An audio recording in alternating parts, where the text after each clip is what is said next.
नमस्कार। आज हम आपके सामने 12 तारीख को होने वाली जेल प्रहरी परीक्षा में जनरल साइंस से संबंधित कुछ इंपॉर्टेंट क्वेश्चंस लेके आए हैं। इन क्वेश्चंस को आप देखिए, ये आपके लिए परीक्षा में बहुत ही उपयोगी सिद्ध होंगे। तो देखिए, पहला जो क्वेश्चन है वो है, निम्नलिखित में से कौन सा भौतिक परिवर्तन है। आपका जनरल साइंस में पहला टॉपिक ही दे रखा है, भौतिक एवं रासायनिक परिवर्तन। और इस टॉपिक में यही क्वेश्चंस आते हैं कि कौन सा परिवर्तन भौतिक है या रासायनिक है। तो भौतिक परिवर्तन और रासायनिक परिवर्तन है, इनको पहचानने के लिए कुछ कीवर्ड्स आपको ध्यान रखने पड़ेंगे। जैसे कि ध्यान रखिए, भौतिक परिवर्तन में अधिकतर अवस्था चेंज होती है। अवस्था किसी भी पदार्थ की तीन प्रकार की अवस्था हो सकती है: ठोस, द्रव या गैसीय अवस्था। कोई भी पदार्थ ठोस अवस्था से द्रव में बदलता है, जैसे बर्फ जो है पानी में बदल रही है, तो इस प्रक्रिया को बोलते हैं गलन। द्रव से वापिस ठोस में बदलना यानी पानी से बर्फ बदलना, ये कहलाता है हिमीकरण। द्रव से गैस में बदलना, इसे कहा जाता है वाष्पन या वाष्पीकरण। और गैस से वापस द्रव में बदलना क्या कहलाता है? संघनन। कई पदार्थ ठोस से डायरेक्ट किस में बदल जाते हैं? गैस में। ठोस से डायरेक्ट गैस में बदलना कहलाता है उदर्वपातन, इंग्लिश में बोलते हैं सब्लिमेशन। और गैस से डायरेक्ट ठोस में बदलना जो है, ये कहलाता है अवक्षेपण। अब ये नाम आप ध्यान रखिए: गलना, हिमीकरण, वाष्पन, संघनन, उदर्वपातन और अवक्षेपण। ये 6 जो कीवर्ड्स हैं, इसमें आपको पता चलेगा खाली अवस्था चेंज हो रही है। और अवस्था बदलना यानी कैसा परिवर्तन है? भौतिक परिवर्तन। तो पिघलना, गलना, ये सारे नाम आते हैं, वो भौतिक परिवर्तन होते हैं। इसी में एक शब्द और आता है, जलना, या फिर लिखा आता है दहन। किसी भी पदार्थ का जलना या दहन होना, इसका मतलब वो पदार्थ किससे अभिक्रिया कर रहा है? ऑक्सीजन से, और नया पदार्थ बन रहा है। तो अभिक्रिया यदि हो रही है, नया पदार्थ बन रहा है, तो वो परिवर्तन कैसा होता है? रासायनिक। तो इन कीवर्ड से हम कुछ चीजें यहाँ से आप एग्जाम्पल्स पकड़ सकते हैं कि वो भौतिक परिवर्तन है या रासायनिक। तो यहाँ पे देखिए, पहला दे रखा है लोहे का जंग लगना। तो लोहे के जंग लगने में हम ध्यान रखते हैं, शर्त पूछी जाती है कि लोहे के जंग लगने में कौन सी दो शर्तें? तो एक तो ऑक्सीजन और एक नमी। ये दो चीजें यदि प्रेजेंट होती हैं तो लोहे को जंग लगती है। और जंग जो है एक नया पदार्थ है, जंग लगे हुए लोहे से वापस लोहा नहीं बनाया जा सकता है। तो ये कैसा परिवर्तन है? रासायनिक। दूसरा है, यहाँ लिख रखा है कागज का जलना। जलने का मतलब ऑक्सीजन से अभिक्रिया कर रहा है, तो ये भी रासायनिक परिवर्तन है। फिर यहाँ देखिए, दूध का फटना। दूध का फटना भी कैसा परिवर्तन है? रासायनिक परिवर्तन। रासायनिक और भौतिक परिवर्तन की दूसरी पहचान ये होती है, आप ध्यान रखिए, रासायनिक परिवर्तन में ए से यदि बी बन चुका है तो बी से वापस ए नहीं बनेगा, यानी ये इरिवर्सिबल नहीं होता, रिवर्सिबल नहीं होता। जबकि भौतिक परिवर्तन में जो पदार्थ बना है उससे, जैसे कि जल है, जल से क्या बनाया गया? बर्फ। बर्फ से वापस जल बनाया जा सकता है। तो भौतिक परिवर्तन जो है ये उत्क्रमणीय होते हैं, यानी इनको रिवर्स किया जा सकता है। लेकिन रासायनिक परिवर्तन उत्क्रमणीय नहीं होते। तो दूध का फटना, फटे हुए दूध से वापस दूध नहीं बनाया जा सकता, तो ये भी रासायनिक है। यहाँ जलना शब्द पकड़ा, ये भी रासायनिक है। और जंग लगना भी कैसा है? रासायनिक। तो ये यदि आपने देखा कि मोम का पिघलना, खाली अवस्था चेंज हो रही है, तो इसमें तीसरा जो ऑप्शन है वो आपका सही होगा। ये शब्द आपको बताए हैं, इनसे आपको ध्यान रखना है, ये परिवर्तन कैसे हैं? भौतिक परिवर्तन। उसके बाद आगे देखिए, अगला है किसी पदार्थ का जलना किस प्रकार का परिवर्तन है। अभी आपको बताया था, जलना या दहन शब्द आए, या इंग्लिश में बोला जाता है कंबशन। यदि ये शब्द आए, इसका मतलब वो पदार्थ किससे अभिक्रिया कर रहा है? ऑक्सीजन से। और ये कैसा नया पदार्थ बनेगा? और ये उत्क्रमणीय नहीं होगा। तो ये कैसा परिवर्तन होगा? रासायनिक। तो इसमें पहला ऑप्शन दे रखा है भौतिक, दूसरा दे रखा है रासायनिक। तो इसमें आंसर आएगा आपका रासायनिक परिवर्तन। तो इन कीवर्ड से आप इसके जो क्वेश्चन है वो आसानी से कर सकते हैं। अगला देखिए, इसमें पानी का वाष्प में बदलना, यानी फिर खाली अवस्था चेंज हो रही है। यदि पदार्थ देखें तो पानी में भी H2O है और वाष्प में भी क्या है? H2O है। और वाष्प जो है इसको वापस पानी में बदला जा सकता है, यानी रिवर्स किया जा सकता है। तो ये परिवर्तन कैसा है? भौतिक परिवर्तन। तो इसका उत्तर कौन सा आएगा? पहला वाला। अगला क्वेश्चन देखिए, निम्नलिखित में से कौन सा एक रासायनिक परिवर्तन है। रासायनिक परिवर्तन कैसे ध्यान रखना है? नया पदार्थ बनेगा और वापस मूल पदार्थ उससे नहीं बन सकता। दूसरा, रासायनिक परिवर्तन में खाली अवस्थाएं चेंज नहीं होती हैं। जैसे यहाँ लिख रखा है बर्फ का पिघलना, तो ये तो भौतिक परिवर्तन है। कांच का टूटना, पदार्थ जो है चेंज नहीं हुआ है, तो कांच का टूटना भी कैसा है, भौतिक परिवर्तन। लकड़ी का जलना, ये शब्द आ गया, जलने का मतलब किससे अभिक्रिया कर रहा है, ऑक्सीजन से, तो ये कैसा परिवर्तन है, रासायनिक। पानी का जमना, यानी फिर क्या हो रही है, अवस्था चेंज हो रही है। उसके बाद अगला क्वेश्चन देखिए, लोहे पर जंग लगना। तो अभी बताया था आपको, जंग लगना पूछा जाए तो ये ऑक्सीजन से लोहा जो है अभिक्रिया करता है, तो कैसा परिवर्तन है, रासायनिक परिवर्तन है। अगला है कांच का टूटना, कांच के खाली टुकड़े हो रहे हैं, यहाँ पे जो है कोई अभिक्रिया नहीं हो रही, नया पदार्थ नहीं बन रहा है, तो ये कैसा परिवर्तन है, भौतिक परिवर्तन। इस कांच, इसी से संबंधित एक क्वेश्चन और बनता है, जैसे आता है कागज के टुकड़े करना, तो कागज के टुकड़े करना तो कैसा है, भौतिक परिवर्तन। और यदि ऐसा लिखा जाए कि कागज का जलना, तो जलने का मतलब है कैसी अभिक्रिया हो गई, रासायनिक अभिक्रिया, ऑक्सीजन से अभिक्रिया कर रहा है, तब जलने में आपका उत्तर आएगा रासायनिक परिवर्तन। उसके बाद अगला देखिए, दूध का दही बनना। तो इसमें ध्यान रखिए, इसमें स्वाद भी बदल गया है। दूसरी चीज ध्यान रखना है कि दही से वापस दूध नहीं बनाया जा सकता, इसे रिवर्स नहीं किया जा सकता, तो ये कैसा परिवर्तन है, रासायनिक परिवर्तन। आगे देखिए, चौक का पाउडर में बदलना। यहाँ खाली उसका चूरा किया है, इसकी प्रकृति में कोई चेंज नहीं हुआ है। चौक कैल्शियम कार्बोनेट का बना है, उसका जो चूना है वो भी किसका बना हुआ है, कैल्शियम कार्बोनेट का, तो ये कैसा परिवर्तन है, भौतिक परिवर्तन, इसमें कोई नई अभिक्रिया नहीं हुई है। अगला क्वेश्चन है, निम्नलिखित में से किस प्रक्रिया में कोई नया पदार्थ नहीं बनता। तो हमने पढ़ा था कि भौतिक परिवर्तन जो है उसमें खाली अवस्थाएं चेंज हो रही हैं, नया पदार्थ नहीं बन रहा। अब यहाँ देखेंगे, लोहे पे जंग लगना तो कैसा है, रासायनिक। कागज का जलना, जलना से पता चला कि ये कैसा है, रासायनिक परिवर्तन। लकड़ी का जलना, ये कैसा है, रासायनिक।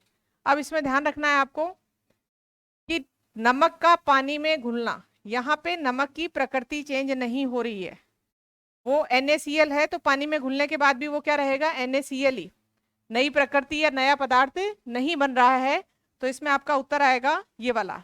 तो यहाँ यही पूछा गया था कि किस प्रक्रिया में कोई नया पदार्थ नहीं बनता। अगला क्वेश्चन, ये आपके एनसीईआरटी बुक में दे रखा है, बेकिंग सोडा और सिरका जो है इनको मिलाने पर बुलबुले बनते हैं, ये किस प्रकार का परिवर्तन है। तो इसमें ध्यान रखिए, बेकिंग सोडा जो है ये है आपका सोडियम बाइकार्बोनेट, और सिरका जो है इसमें एसिटिक एसिड होती है। यदि इन दोनों की अभिक्रिया कराई जाती है तो बुलबुले जो है वो कौन सी गैस के निकल के आते हैं, कार्बन डाइऑक्साइड गैस के। तो इसमें ध्यान रखना है, नया पदार्थ बन रहा है, ये अभिक्रिया कौन सी है, रासायनिक अभिक्रिया, और परिवर्तन कहलाएगा रासायनिक परिवर्तन। अगला देखिए, निम्नलिखित में से कौन सा केवल भौतिक परिवर्तन का उदाहरण है। फिर इन शब्दों को पकड़िए, यहाँ लिखा हुआ है जलना, यहाँ लिखा हुआ है जलना, जलने का मतलब ऑक्सीजन से अभिक्रिया कर रहे हैं, तो ये दोनों कैसे हैं, रासायनिक परिवर्तन है। लोहे पे जंग लगना हमने पढ़ाई था, कैसा है, रासायनिक परिवर्तन। फिर बचा ये वाला जिसमें क्या शब्द लिखा हुआ है, पिघलना, तो आपको बताया था पिघलना, गलना, वाष्पीकरण, उदर्वपातन, अवक्षेपण, ऐसे शब्द आते हैं, ये सिर्फ अवस्थाएं चेंज करने के लिए हैं, तो वो कैसे परिवर्तन है, भौतिक परिवर्तन। तो इसमें भौतिक परिवर्तन ढूंढना था, तो मोमबत्ती का जो पिघलना है वो कैसा है, भौतिक परिवर्तन। लेकिन यहाँ यदि लिखा था मोम का जलना, तो जलने का मतलब फिर वही बात है, वो किससे अभिक्रिया कर रहा है, ऑक्सीजन से। एक चीज और ध्यान रखनी है आपको, किसी भी पदार्थ का दहन जो है बिना ऑक्सीजन के नहीं हो सकता, ऑक्सीजन आवश्यक होती है उसमें। अगला देखिए, द्रव को गैस में बदलने की प्रक्रिया क्या कहलाती है। द्रव जैसे कि उदाहरण ले लीजिए जल, और उसको किस में बदल रहे हैं, वाष्प में, तो ये प्रक्रिया क्या कहलाती है। तो द्रव से गैस में बदलना कहलाता है वाष्पीकरण। यह भी आपको पीछे पूरा चित्र बना के बता दिया, सारी प्रक्रियाएं बता दी। संघनन किसे कहा जाता है, जब वाष्प किस में बदला जाता है, द्रव में, और द्रव से गैस में बदलना क्या कहलाता है, वाष्पीकरण। गलन भी हमने पढ़ लिया, ठोस जो है पदार्थ द्रव में बदलता है, इसका मतलब वो हो रहा है, गल रहा है। उदरपातन पढ़ा था, ठोस जो है डायरेक्ट किस में बदले, गैस में। और इसके उदाहरण जो हैं आप देखेंगे तो कपूर की गोली जिसे हम नेफ्थालीन बोलते हैं, वो ठोस से डायरेक्ट किस में बदलती है, गैस में। एक और इसमें ध्यान रख सकते हैं, ड्राई आइस जिसे हम शुष्क बर्फ बोलते हैं हिंदी में, ये होती है ठोस कार्बन डाइऑक्साइड। तो ये इसमें भी कौन सी विधि चलती है, उदरपातन, ठोस से डायरेक्ट किस में बदलती है, गैस में। तो यहाँ के क्वेश्चन जो है, इस क्वेश्चन के अकॉर्डिंग आपका आंसर बन गया वाष्पीकरण। उसके बाद आगे देखिए, निम्नलिखित में से कौन सा परिवर्तन अपूर्णतः प्रतिवर्ती है, इरिवर्सिबल है, यानी जिसे रिवर्स नहीं किया जा सकता। और इरिवर्सिबल का मतलब आपको रासायनिक परिवर्तन ढूंढना है।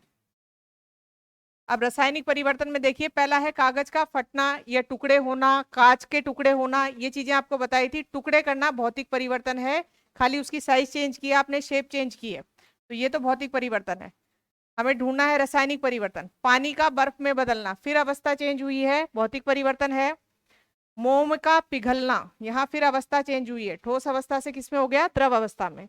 अगला देखिए, दूध का फटना, यानी नया पदार्थ बना है और इसको रिवर्स नहीं किया जा सकता, तो इसमें उत्तर आपका कौन सा आएगा, चौथा वाला, ये रासायनिक परिवर्तन है।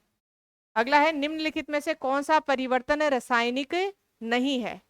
एक चीज आपको ध्यान रखनी है, नहीं वाले क्वेश्चन जब भी आए आप उस नहीं पे पहले सर्किल लगा लें, क्योंकि क्वेश्चन जल्दबाजी में पढ़ते हो और क्वेश्चन ये पढ़ लिया कि कौन सा परिवर्तन जो है रासायनिक है, उत्तर आप रासायनिक का ढूंढ लेते हो, तो नहीं वाले आए तब यहाँ आपको सर्किल करना है। रासायनिक नहीं है इसका मतलब कौन सा ढूंढना है, भौतिक, ताकि क्वेश्चन जो है आपका जल्दबाजी में गलत ना हो। तो भौतिक परिवर्तन ढूंढना है, तो दूध का खट्टा होना, यानी नया पदार्थ बन रहा है, वापिस खट्टे दूध से सही दूध नहीं बनाया जा सकता, ये रासायनिक परिवर्तन है। लकड़ी का जलना, जलना शब्द आ गया, रासायनिक परिवर्तन है। कांच का टूटना, तो कांच का टूटना या कागज के टुकड़े होना, ये सब आपको बताए थे कैसे परिवर्तन है, भौतिक। और हमें ढूंढना कौन सा है, भौतिक परिवर्तन। फलों का सड़ना, इसमें भी रासायनिक अभिक्रिया होती है, तो ये भी एक रासायनिक परिवर्तन है। अगला देखिए, चांदी का काला पड़ना किस प्रकार का परिवर्तन है। तो चांदी जो है, चांदी का काला पड़ना, सिल्वर पे सल्फाइड की लेयर जम जाती है, उसकी वजह से चांदी काली पड़ती है, तो ये एक रासायनिक परिवर्तन है, क्योंकि नया पदार्थ बन जाता है। तो लोहे पे जंग लगना, चांदी का काला पड़ना, या फिर आप देखते होंगे तांबे के बर्तन जो हैं उन पे भी नीले हरे रंग की परत चढ़ जाती है, ये सब कहलाता है धातुओं का संक्षारण, धातुओं का कोरोजन बोल दो या संक्षारण। लेकिन इसमें स्पेशल जो है, लोहे के लिए स्पेशल नाम दे रखा है, उसे कहा जाता है जंग लगना, या इंग्लिश में बोलते हैं रस्टिंग। तो ये धातुएं सारी जो खराब हो रही हैं, ये सब कैसे परिवर्तन है, रासायनिक परिवर्तन। अगला क्वेश्चन देखिए, किस प्रक्रिया में एक नया पदार्थ बनता है। तो नया पदार्थ यानी नया पदार्थ किन परिवर्तन में बनता है, रासायनिक, तो फिर रासायनिक परिवर्तन ढूंढना है। यहाँ है बर्फ का पिघलना, पिघलना शब्द से पता चला ये कैसा है, भौतिक परिवर्तन। चीनी का पानी में घुलना, यहाँ चीनी का जो मूल गुण जो है वो चेंज नहीं होता, तो ये भी कैसा है, भौतिक परिवर्तन। लोहे पर जंग लगना, ये बहुत देर से पढ़ते हुए आ रहे हैं, लोहे पे जंग लगना कैसा है, रासायनिक परिवर्तन है। और कागज का फटना फिर कैसा है, भौतिक। तो ढूंढना कौन सा था कि कौन से में नया पदार्थ बनता है, तो यहाँ जंग या रस्ट बन रही है, जो आयरन की ऑक्साइड होती है, नया पदार्थ बन रहा है, तो ये एक रासायनिक परिवर्तन है। अगला क्वेश्चन देखिए, लकड़ी का जलना, तो ये शब्द पकड़ लिया, जलने का मतलब क्या है, ऑक्सीजन से अभिक्रिया, यानी कौन सा परिवर्तन हो रहा है, रासायनिक परिवर्तन। अगला है, किस प्रकार के परिवर्तन में ऊर्जा अवशोषित होती है। तो पहला दे रखा है बर्फ का पानी में बदलना, बर्फ को जब पानी में बदला जाता है तो कुछ ऊष्मा देनी पड़ती है, तभी बर्फ किस में बदलती है, पानी में। इसमें ध्यान रखना है आपको, बर्फ जो है 0 डिग्री सेल्सियस पे है, वो जल में बदल रही है, जल का तापमान देखा गया तो वो भी कितना है, 0 डिग्री सेल्सियस, लेकिन कुछ ऊष्मा दी गई इसको। अब आपने तापमान देखा, तापमान बराबर है, लेकिन अवस्था क्या हो चुकी है, चेंज हो चुकी है। ये अवस्था, ये जो ऊष्मा है वो थर्मोमीटर पे दिखाई नहीं दी, क्योंकि इसने टेम्परेचर में कोई चेंज नहीं किया, खाली अवस्था चेंज की है। इस ऊष्मा को कहा जाता है गुप्त ऊष्मा, या इंग्लिश में बोलते हैं लेटेंट हीट, जो खाली अवस्था को चेंज करती है, तापमान में कोई परिवर्तन नहीं करती है। तो इसमें हमें ऊष्मा देनी पड़ती है, तो पहला जो ऑप्शन है आपका सही है। बाकी देख लीजिए, लकड़ी जलती है तो ऊष्मा उत्सर्जित होती है, लोहे के जंग लगने में भी ऊष्मा उत्सर्जित होती है, और दूध का दही बनना, इसमें भी ऊष्मा उत्सर्जित होती है, तो पहला वाला जो ऑप्शन है आपका सही है।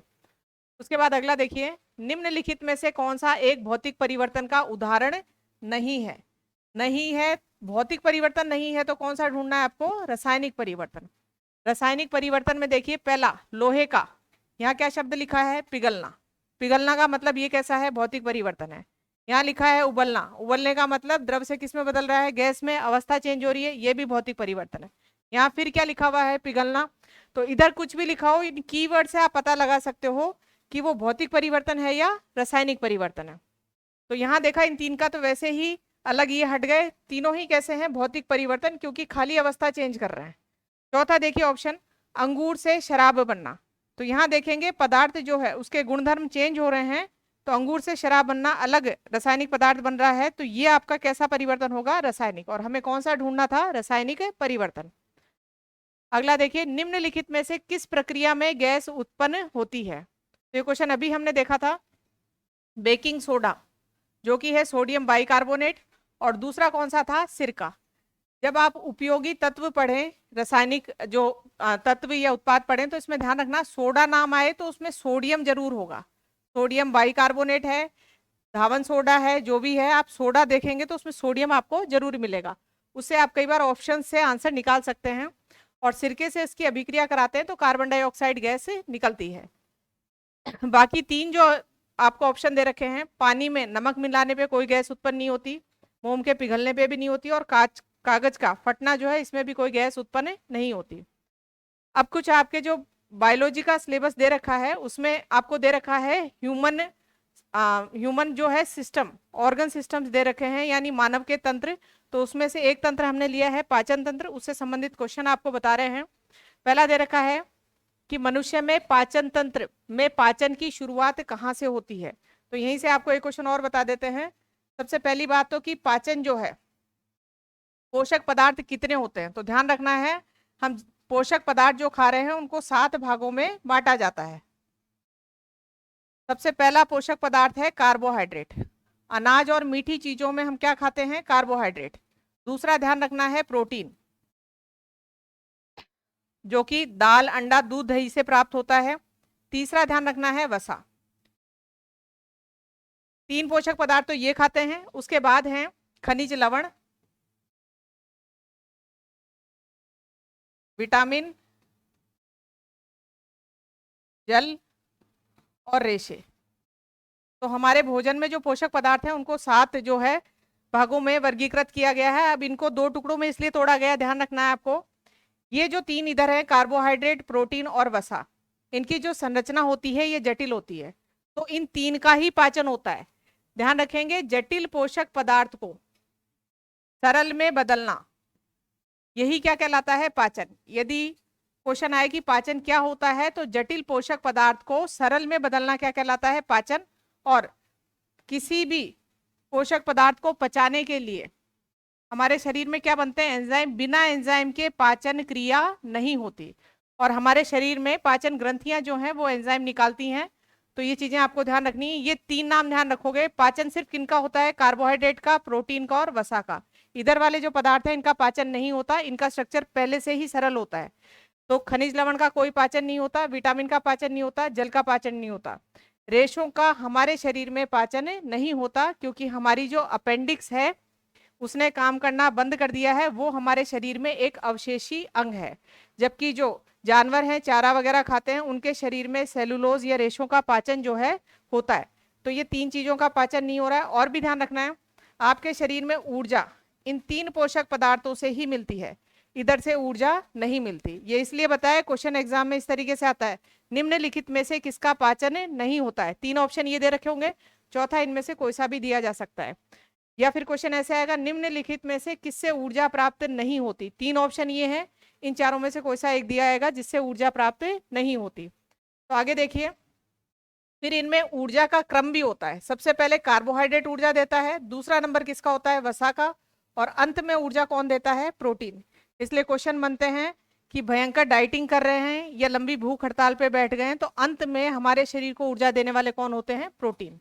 अब आगे देखिए, यहाँ दे रखा है कि पाचन तंत्र में पाचन की शुरुआत, यानी जटिल को सरल में बदलना, ये कहाँ से शुरू हो जाता है। तो हमारे पाचन तंत्र का पहला अंग है मुख गुहा, और इसमें मुख गुहा में निकलती है लार, इसी में एंजाइम्स निकलते हैं और यहीं से पाचन शुरू हो जाता है। मुख गुहा में पाचन शुरू होता है स्टार्च का। हमारे भोजन के अंदर हम जो स्टार्च खाते हैं, जिसको हम हिंदी में मंड बोल दें या फिर मांड कहा जाता है, जो चावल में और आलू के अंदर सफेद पाउडर मिलता है, उसका पाचन लार द्वारा किया जाता है और ये कहाँ से शुरू हो रहा है, मुख गुहा से, तभी कहा जाता है खाना जो है वो धीरे धीरे चबाकर खाना चाहिए। तो इसमें आपको कई क्वेश्चंस मिल जाएंगे। अगला देखिए, भोजन जो है मुख गुहा से जाता है ग्रास नली में। ग्रास नली का भी क्वेश्चन आता है कि ग्रास नली, इसमें थोड़ा सा ध्यान रखिए, ग्रास नली जो है इसमें कोई पाचन क्रिया नहीं होती, ये संवहन मार्ग का काम करती है, खाना यहाँ से यहाँ तक पहुंचाती है। ये है आमाशय। अब आमाशय में एक अम्ल निकलता है, तो क्वेश्चन पूछा गया है अम्ल जो कि पेट में भोजन के साथ मिलता है, उस अम्ल का नाम है हाइड्रोक्लोरिक अम्ल। या तो अम्ल का नाम लिखा आ जाएगा या फॉर्मूला आए तो ये फॉर्मूला आएगा HCl, हाइड्रोक्लोरिक अम्ल। इस हाइड्रोक्लोरिक अम्ल का ये जो आमाशय में रस निकल रहा है, इस पूरे रस को नाम दिया जाता है जठर रस। इसमें 2-3 प्रकार के एंजाइम्स निकलते हैं, क्योंकि अभी आपको बताया था कि भोजन को पचाने के लिए किसकी जरूरत होती है, एंजाइम की। बिना एंजाइम के भोजन नहीं पचता है। तो जठर रस में कई प्रकार के एंजाइम, और कौन सा अम्ल पाया जाएगा, हाइड्रोक्लोरिक अम्ल। जठर रस में एक एंजाइम मिलता है पेप्सिन एंजाइम, जो कि प्रोटीन का पाचन करता है। अभी आपने पढ़ा पाचन 3 ही चीज का हो रहा है, कार्बोहाइड्रेट, प्रोटीन और वसा का। तो पेप्सिन एंजाइम को जो है एक्टिवेट करने का काम, सक्रिय करने का काम किसका होता है, हाइड्रोक्लोरिक अम्ल का। तो हाइड्रोक्लोरिक अम्ल पूछा जाए तो 2 काम करता है।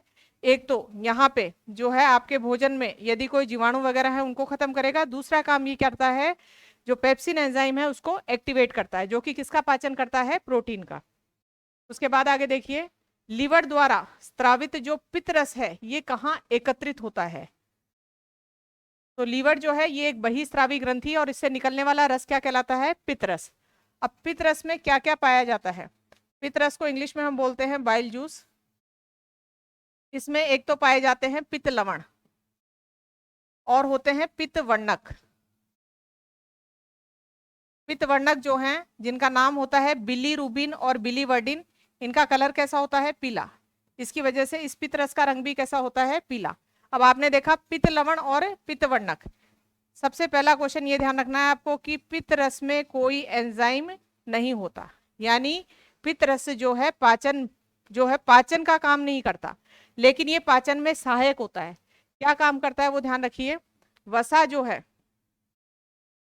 वसा के खाली छोटे टुकड़े कर रहा है, अणु जो है वो छोटे अणु बना रहा है, काट रहा है उसको, और इसे कहा जाता है पायसीकरण। क्या कहा जाता है, पायसीकरण, या इंग्लिश में बोलते हैं इमल्सिफिकेशन। ये पायसीकरण किसने किया है, पित्त रस ने, पाचन नहीं किया है। पाचन के लिए क्या चाहिए होता है, एंजाइम, तो पित्त रस में एंजाइम नहीं होते। तो ये क्वेश्चन भी पूछा जाता है कि पित्त रस में एंजाइम होते हैं नहीं, तो आपको ध्यान रखना है नहीं होते हैं, सिर्फ पित्त वर्णक और पित्त लवण है जो कि वसा के पाचन में सहायक है, और वो पाचन की जो प्रक्रिया है वो क्या कहला रही है, पायसीकरण। अब ये लीवर से जो है पित्त रस निकलने के बाद लीवर के आगे एक ग्रंथि और होती है जिसे हम बोलते हैं गॉल ब्लैडर। लीवर को हिंदी में कहा जाता है यकृत, इंग्लिश में बोलते हैं लीवर। और यहाँ पे एक ग्रंथि और है गॉल ब्लैडर, या इसको कहा जाता है पित्ताशय। अब ध्यान रखिए, नाम से पता चल रहा है पित्त का आशय, यानी पित्त रस निकल के यहाँ से कहाँ स्टोर होता है, गॉल ब्लैडर में। और गॉल ब्लैडर से जब जरूरत होती है तब इसे कहाँ भेजा जाता है, छोटी आंत में। तो छोटी आंत में पहुंचा के फिर ये अपना काम करता है, यानी वसा का पायसीकरण करता है। तो यहाँ पूछा जाए पित्त रस कहाँ एकत्र होता है, तो पित्ताशय में, या इंग्लिश का नाम याद रखना है गॉल ब्लैडर। उसके बाद आगे देखिए, निम्नलिखित में से कौन सा एंजाइम प्रोटीन को पचाता है। तो प्रोटीन को पचाने वाला जो एंजाइम है उसका नाम है पेप्सिन, जो कि हमारे आमाशय में जठर रस के साथ निकलता है। आगे इसमें एक क्वेश्चन और ध्यान रखिए, आमाशय के अंदर जो है ये जो पेप्सिन एंजाइम निकल रहा है ये प्रोटीन को पचा रहा है। अब प्रोटीन जो है, मांस युक्त जितनी चीजें होती हैं वो सारी किसकी बनी है, प्रोटीन की। अब आमाशय की दीवार जो है ये भी मांसल है और किसकी बनी हुई है, प्रोटीन की। तो क्वेश्चन एग्जाम में पूछा जाता है कि मनुष्य, मांसाहारी जो मनुष्य है वो जब मांस खा रहा है तो उसका पाचन तो कौन कर रहा है, पेप्सिन। लेकिन जब हमारी आमाशय की दीवार जो मांस की बनी है उसका पाचन क्यों नहीं करता, तो उसके लिए आपको ध्यान रखना है, आमाशय की दीवार पर श्लेष्मा का एक सुरक्षात्मक आवरण होता है, एक कवर चढ़ा हुआ होता है, किसका बना होता है, म्यूकस, या हिंदी में कहा जाता है श्लेष्मा। उसकी वजह से ये दीवार क्या रहती है, सुरक्षित रहती है, पेप्सिन द्वारा नहीं पचाई जाती है। लेकिन फिर भी कई बार हमारे खाने की हैबिट गलत हैं, लंबे समय तक भूखे रह जाते हो या तला भुना ज्यादा खाते हो, तो कई बार जो है एसिडिटी हो जाती है, यानी HCl का जो स्त्रवण है वो ज्यादा हो जाता है, जिससे ये झिल्ली क्या हो जाती है, हट जाती है। और इसके हटने की वजह से पेप्सिन एंजाइम जो है आमाशय की दीवार को जगह जगह से पचा जाता है और आमाशय में घाव हो जाते हैं और उसे हम बोलते हैं अल्सर। और ये पेप्सिन एंजाइम द्वारा किए गए हैं, तो इसे कहा जाता है पेप्टिक अल्सर। तो इसमें ध्यान रखेंगे कि जो अल्सर जो हैं वो किस एंजाइम के द्वारा किए जा रहे हैं, पेप्सिन एंजाइम के द्वारा। और यदि ये पूछा जाए कि आमाशय की दीवार किसके द्वारा सुरक्षित रहती है, श्लेष्मा के द्वारा। और एक क्वेश्चन आपको बता ही दिया है कि मांस युक्त भोजन खाने के बाद उसका पाचन तो पेप्सिन करता है, लेकिन आमाशय की दीवार का पाचन क्यों नहीं हो रहा है, तो वो श्लेष्मा से क्या है, सुरक्षित है। उसके बाद आगे देखिए, इसमें इसी से संबंधित एक आपका क्वेश्चन केमिस्ट्री का भी बनता है। यदि एसिडिटी बहुत ज्यादा हो जाती है तो उसके लिए जो दवाइयां दी जाती हैं उन्हें कहा जाता है एंटा एसिड। तो एंटा एसिड में हम जो यूज करते हैं, या तो खाने वाला सोडा जो कि बाजार में हमें किस रूप में मिलता है, इनो के रूप में, या फिर डॉक्टर जो है दवाई लिख के देता है एसिडिटी को रोकने के लिए, वो मैग्नीशियम सल्फेट की बनी होती है, जिसे हम बोलते हैं, जिसे कहा जाता है मिल्क ऑफ मैग्नीशिया। सफेद रंग की होती है गाड़ी और मैग्नीशियम की होती है, इसीलिए इसे मिल्क ऑफ मैग्नीशिया या मैग्नीशिया का दूध कहा जाता है। तो ये क्वेश्चन पूछा जाता है कि पेट की अम्लीयता जो है उसको कम करने के लिए कौन सा रसायन जो है काम में लिया जाता है, मिल्क ऑफ मैग्नीशिया। तो इतनी चीजें इसमें ध्यान रखनी है। उसके बाद आगे देखिए, फूड पाइप का वैज्ञानिक नाम क्या है। फूड पाइप यही है, सबसे पहले मुख्य गुहिका, उसके बाद ये जो ग्रास नली है इसी को हम फूड पाइप या इंग्लिश में बोलते हैं ईसोफेगस। तो इसी का नाम पूछा गया है, यहाँ दे रखा है आपका ग्रास नली। उसके बाद अगला देखिए, मानव में पोषक तत्व का अधिकतम अवशोषण कहाँ होता है। तो सबसे पहले ग्रास नली, फिर आमाशय, आमाशय के बाद अंग आता है छोटी आंत। छोटी आंत से संबंधित 4-5 प्रश्न बनते हैं, ये ध्यान रखने हैं आपको। सबसे पहला क्वेश्चन तो ये बनता है कि ये जो पूरी आहार नाल है, मुख गुहा से लेके, छोटी आंत के बाद है बड़ी आंत, बड़ी आंत के बाद है गुदीय नली। तो मुख गुहा से लेके गुदीय नली तक ये पूरी जो आहार नाल है, इसमें सबसे लंबा हिस्सा पूछा जाए तो सबसे लंबा हिस्सा या बड़ा हिस्सा कौन सा है, छोटी आंत। लेकिन इसका नाम छोटी क्यों रख रखा है, क्योंकि इस पाइप का मुंह क्या है, सकड़ा है। बड़ी आंत जो है इसका मुंह क्या है, चौड़ा है, व्यास ज्यादा है, इसलिए उसका नाम बड़ी आंत रख रखा है। तो पहला क्वेश्चन तो छोटी आंत का ये बन गया कि पाचन तंत्र का सबसे बड़ा हिस्सा जो है वो कौन सा है, छोटी आंत। दूसरा इसमें आपको ध्यान रखना है, क्वेश्चन ये पूछा जाता है कि पाचन की जो है अधिकतम जो प्रक्रिया है या सबसे ज्यादा पाचन क्रिया जो है वो किसमें होती है, आपकी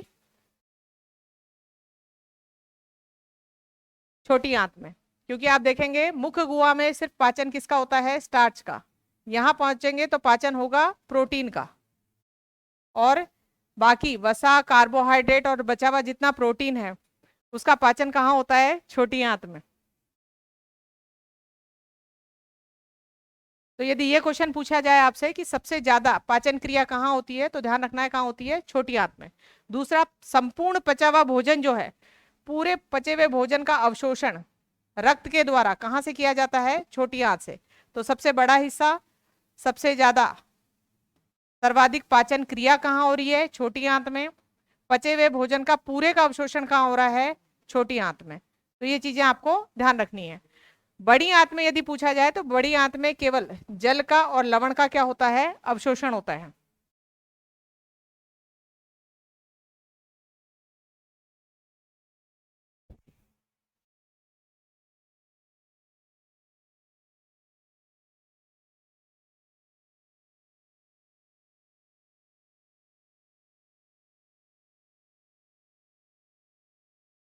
तो इसमें देखिए क्या है, मनुष्य में पोषक तत्व का अधिकतम अवशोषण कहाँ होता है, आपका उत्तर आएगा इसमें छोटी आंत।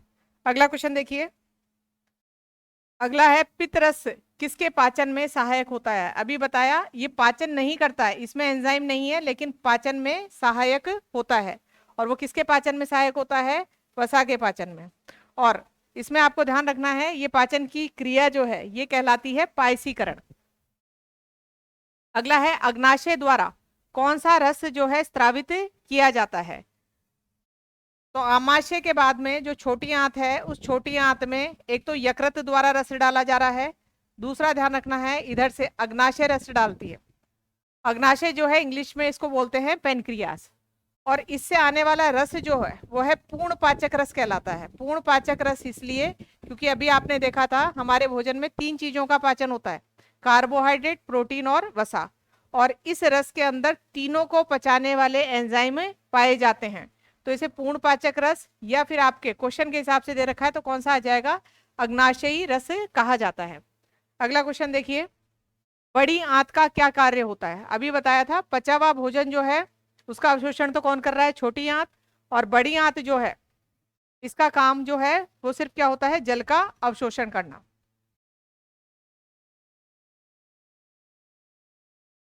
अगला आपका टॉपिक लिया गया है यही बायो से संबंधित कंकाल तंत्र। तो हमने पाचन से संबंधित क्वेश्चंस देख लिए थे, कंकाल तंत्र से संबंधित क्वेश्चन देखिए। एक क्वेश्चन बनता है आपका, कंकाल तंत्र जिसमें हम हड्डियों और मांसपेशियों का अध्ययन करते हैं। मनुष्य के शरीर में कुल कितनी हड्डियां हैं। तो इसमें आपको ध्यान रखना है कुल कितनी हड्डियां हैं, 206।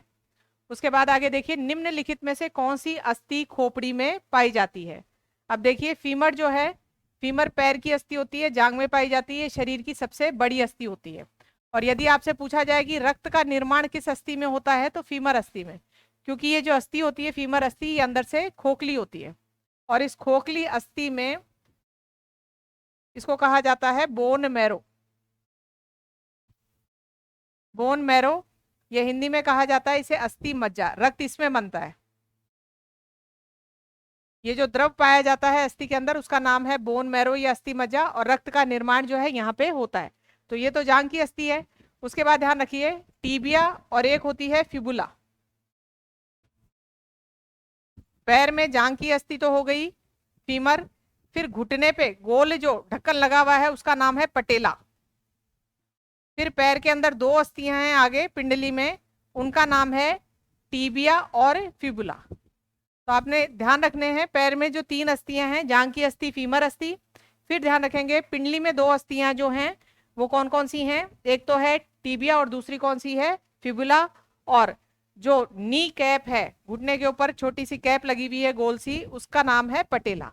तो ये तो पैर की अस्थियां हो गई।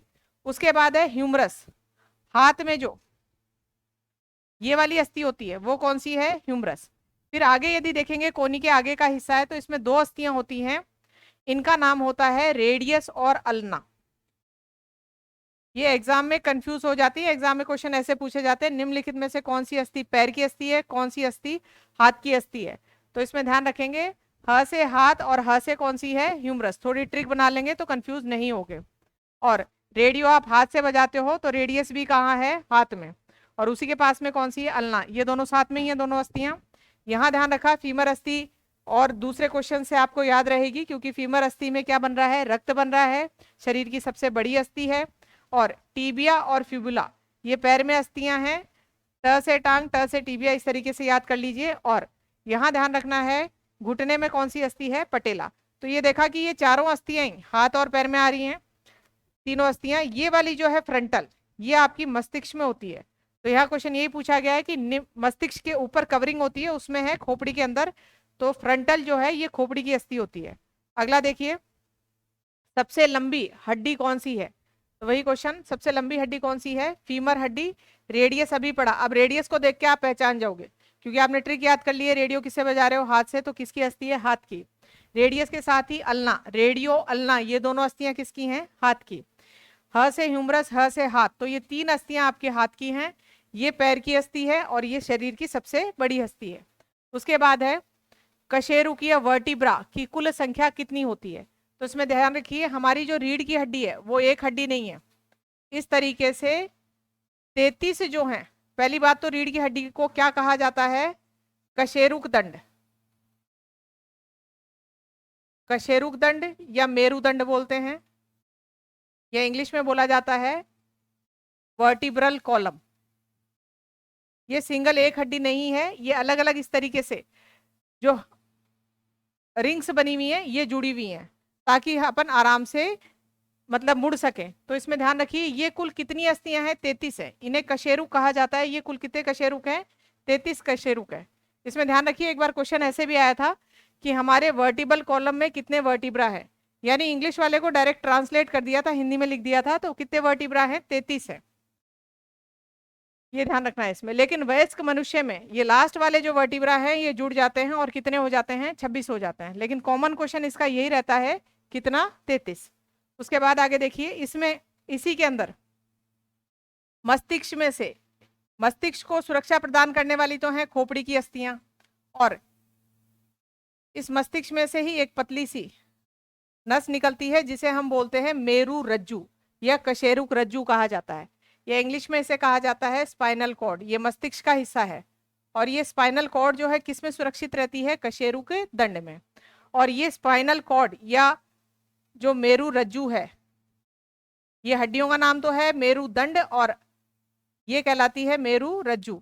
ये मेरु रज्जु प्रतिवर्ती क्रियाओं जो हैं, जिसमें हम अचानक डिसीजन लेते हैं, या इंग्लिश में बोला जाता है रिफ्लेक्स एक्शन, तो उनको कराने में ये सहायक होती हैं। जैसे कोई भी चीज आपके सामने आ रही है तो आंख अचानक से झपक जाना या बंद हो जाना, या बम का धमाका या विस्फोट यदि आप सुनते हो तो चौंक जाते हो, तो ऐसी शरीर जो प्रतिक्रियाएं दे रहा है उसमें मस्तिष्क इन्वॉल्व नहीं है, क्योंकि मस्तिष्क तो सोचता है, सोचने में टाइम लगेगा। यहाँ पे कम टाइम में जो ये क्रियाएं दी जा रही हैं वो किसके द्वारा दी जाती हैं, स्पाइनल कॉर्ड के द्वारा। ये कौन सी क्रियाएं होती हैं, प्रतिवर्ती क्रियाएं। उसके बाद देखिए अगला है, पिंजर या रिब केज में कुल कितनी पसलियां हैं। तो इसमें ध्यान रखिए, हमारे छाती में जो ये हड्डियां होती हैं इनको हम पसलियां कहते हैं, और आगे से ये जो है छाती में एक बीचों बीच हड्डी होती है जिसका नाम है स्टर्नम अस्थि, आगे से किससे जुड़ी होती है, स्टर्नम से। और शरीर के पीछे जो है, जो अभी हमने देखा कौन सा, वर्टिबल कॉलम, उससे जुड़ी होती है। तो पीछे तो वर्टिबल कॉलम से जुड़ी हुई हैं, और आगे की तरफ किससे जुड़ी हुई हैं, स्टर्नम हड्डी से। तो ये क्वेश्चन भी पूछा जाता है कि छाती के बीचों बीच एक चपट्टी जो है हड्डी होती है उसका नाम क्या है, स्टर्नम हड्डी। एक क्वेश्चन आपका अंतःस्रावी तंत्र में भी आता है कि हमारे यहाँ पे एक स्टर्नम हड्डी के पास एक ग्रंथि होती है, उस ग्रंथि का नाम क्या है, वो है थाइमस ग्रंथि। और ये थाइमस ग्रंथि जो है उम्र के साथ साथ इसकी साइज छोटी होती जाती है, और वृद्ध अवस्था में ये ग्रंथि लुप्त हो जाती है। थाइमस ग्रंथि जो है हमारे प्रतिरक्षी तंत्र को मजबूत बनाने में सहायक होती है। इसीलिए आप देखते होंगे कि वृद्ध जो व्यक्ति होते हैं उनके शरीर में जब ये लुप्त हो गई तो उनका प्रतिरक्षी तंत्र कमजोर हो जाता है, और बहुत जल्दी उनको इन्फेक्शन या बीमारियां पकड़ती हैं। अब आपने क्या चीज देखी, पढ़ रहे थे हम पसलियां, ये जो पसलियां हैं पीछे किससे जुड़ी हुई है, कशेरुक दंड से, और आगे किससे जुड़ी हुई है, स्टर्नम अस्थि से। अब इनकी संख्या पूछी गई है, तो संख्या ध्यान रखिए, पहली बात तो ये जोड़ी में होती है दाएं और बाएं साइड से। तो यदि आपसे पसलियों की संख्या पूछी जाए, जोड़ी में पूछी जाए तो 12 जोड़ी है, और वैसे संख्या पूछी जाए तो 12 जोड़ी का मतलब कितनी है, 24। तो इसमें उत्तर आएगा आपका 24। एक और ध्यान रखना है, इसमें एक क्वेश्चन और बनता है, पीछे तो सारी जुड़ी हुई है कशेरुक दंड से, आगे की ओर स्टर्नम से सारी नहीं जुड़ी हुई होती। दो जो पसलियां हैं, दो इस साइड से और दो इस साइड से, ये आगे की तरफ जुड़ी हुई नहीं होती, ये फ्री होती हैं, तो इनको जो है कहा जाता है मुक्त पसलियां। मुक्त पसलियां, या इंग्लिश में बोलते हैं फ्लोटिंग रिब्स। पसलियों को इंग्लिश में कहा जाता है रिब्स। अब ये क्वेश्चन पूछा जाता है कि मुक्त पसलियों की संख्या बताइए, तो संख्या देखेंगे तो 1 2 3 और 4, लेकिन यदि जोड़ी में लिखा है आंसर तो कितना आएगा, 2 जोड़ी। तो मनुष्य के शरीर में फ्लोटिंग रिब्स या मुक्त पसलियां कितनी है, 2 जोड़ी, या कितनी है, 4। तो इसमें ध्यान रखेंगे, इस टाइप का क्वेश्चन बनता है। और कुल पूछी जाए पसलियां तो कितनी है, 24। और ये जो पसलियां स्टर्नम हड्डी ये बीच में अपने यहाँ पे जो खाली जगह बना रही है इसे कहा जाता है वक्ष गुहा। और इस वक्ष गुहा में कौन कौन से अंग सुरक्षित हैं, हृदय है, फेफड़े हैं, वो इसमें क्या रहते हैं, सुरक्षित। हमारा जो कंकाल तंत्र है उसका यदि आपसे पूछा जाए कि क्या काम है, तो कंकाल तंत्र का काम शरीर का ढांचा बनाना और शरीर के जो सॉफ्ट ऑर्गन्स हैं उनको क्या करना, सुरक्षा देना। जैसे खोपड़ी की हड्डियां हैं वो मस्तिष्क को क्या करती हैं, सुरक्षा देती हैं। एक आप कंकाल तंत्र का काम ये भी देख सकते हैं, रक्त का निर्माण, जैसे कि अभी देखा फीमर हड्डी क्या करती है, रक्त का निर्माण करती है। उसके बाद आगे देखिए, अस्थि और मांसपेशियों को आपस में जोड़ने वाला उत्तक, ये क्वेश्चन भी बहुत बार आता है। जैसे मान लीजिए दो हड्डियां आपस में जुड़ रही हैं, हड्डी हड्डी से जुड़ती है तो बीच में एक उत्तक होता है, और इन उत्तक को बोलते हैं संयोजी उत्तक। दूसरा, हड्डियों के ऊपर मांसपेशियां चिपकी हुई हैं, इनको चिपकाने के लिए भी बीच में एक उत्तक होता है। अब ये जो दो उत्तक हैं उनके नाम है, एक का नाम है टेंडन और एक का है लिगामेंट। एक तरीके से ध्यान रख लीजिए कि फेविकोल है जो टेंडन, जो हड्डी को हड्डी से जोड़ रहा है और हड्डी को किससे चिपका रहा है, मांसपेशी से। अब एग्जाम में ये कंफ्यूज हो जाते हैं कि कौन सा हड्डी को हड्डी से जोड़ता है, कौन सा हड्डी को मांस से चिपकाता है। तो इसके लिए आप एक ट्रिक याद रख लीजिए, टीबीएम।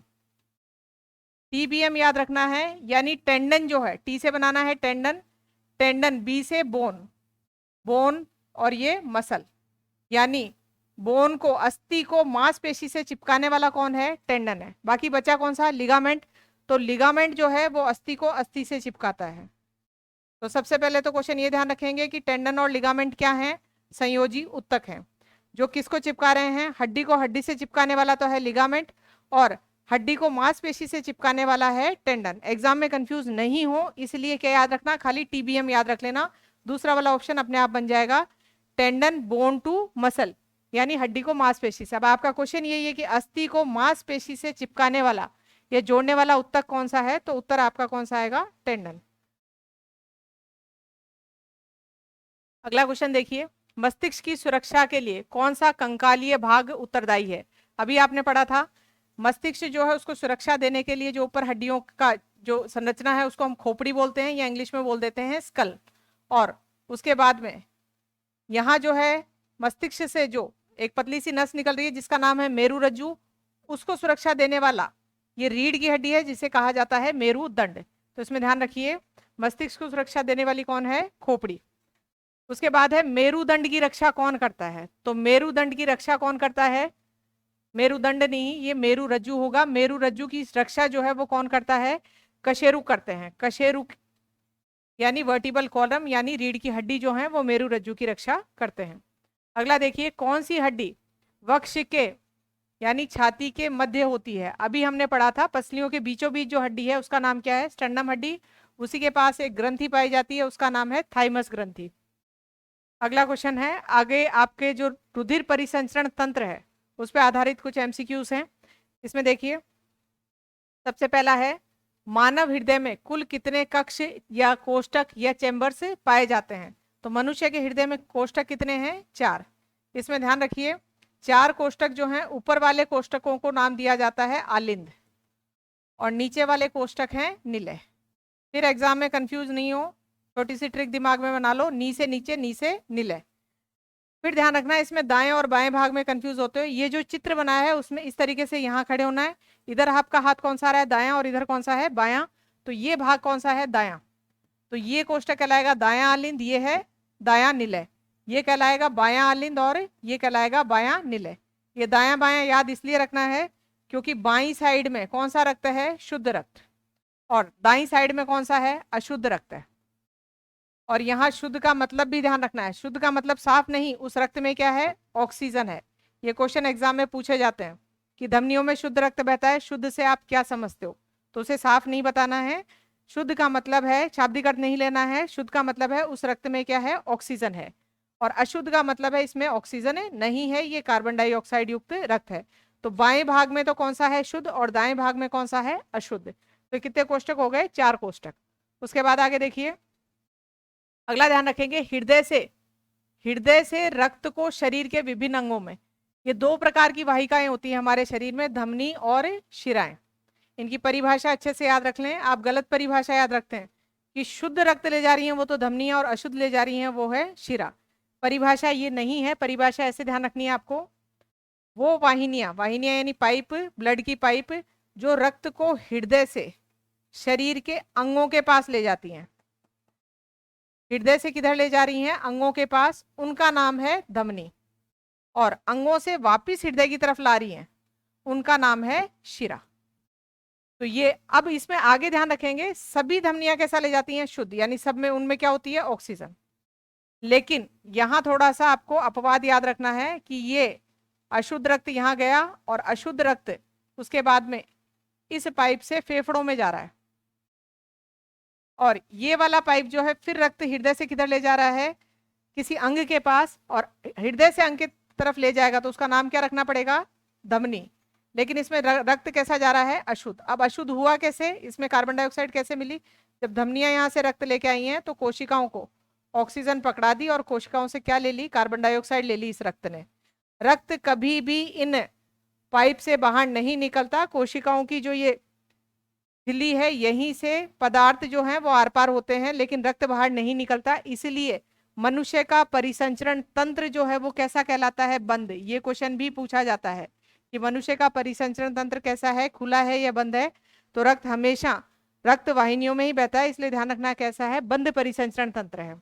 अब यहाँ आपने देखा इन्हें धमनी कह रहे हैं और इन्हें क्या कह रहे हैं, शिरा। लेकिन ये एक धमनी है जो कि कैसा ले जा रही है, अशुद्ध।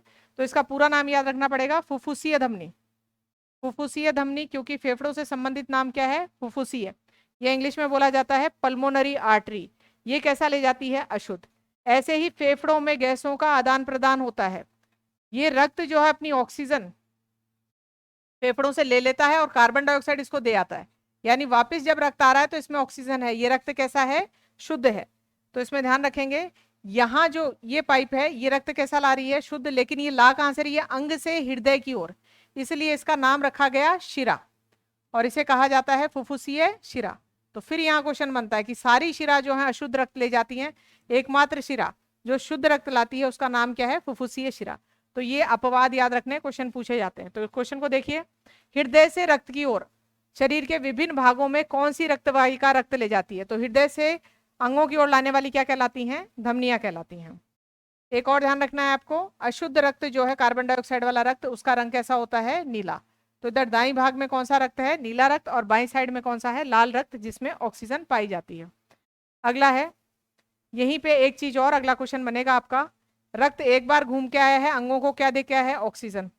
दोबारा हृदय में आके फिर वापस निकला, फेफड़ों के पास गया और क्या लेके आया है, ऑक्सीजन लेके आया है। इस रक्त ने कितनी बार चक्कर काटे हैं, 2 बार। ये क्वेश्चन एग्जाम में पूछा जाता है कि मनुष्य का परिसंचरण तंत्र कैसा है, एकल है या दोहरा है।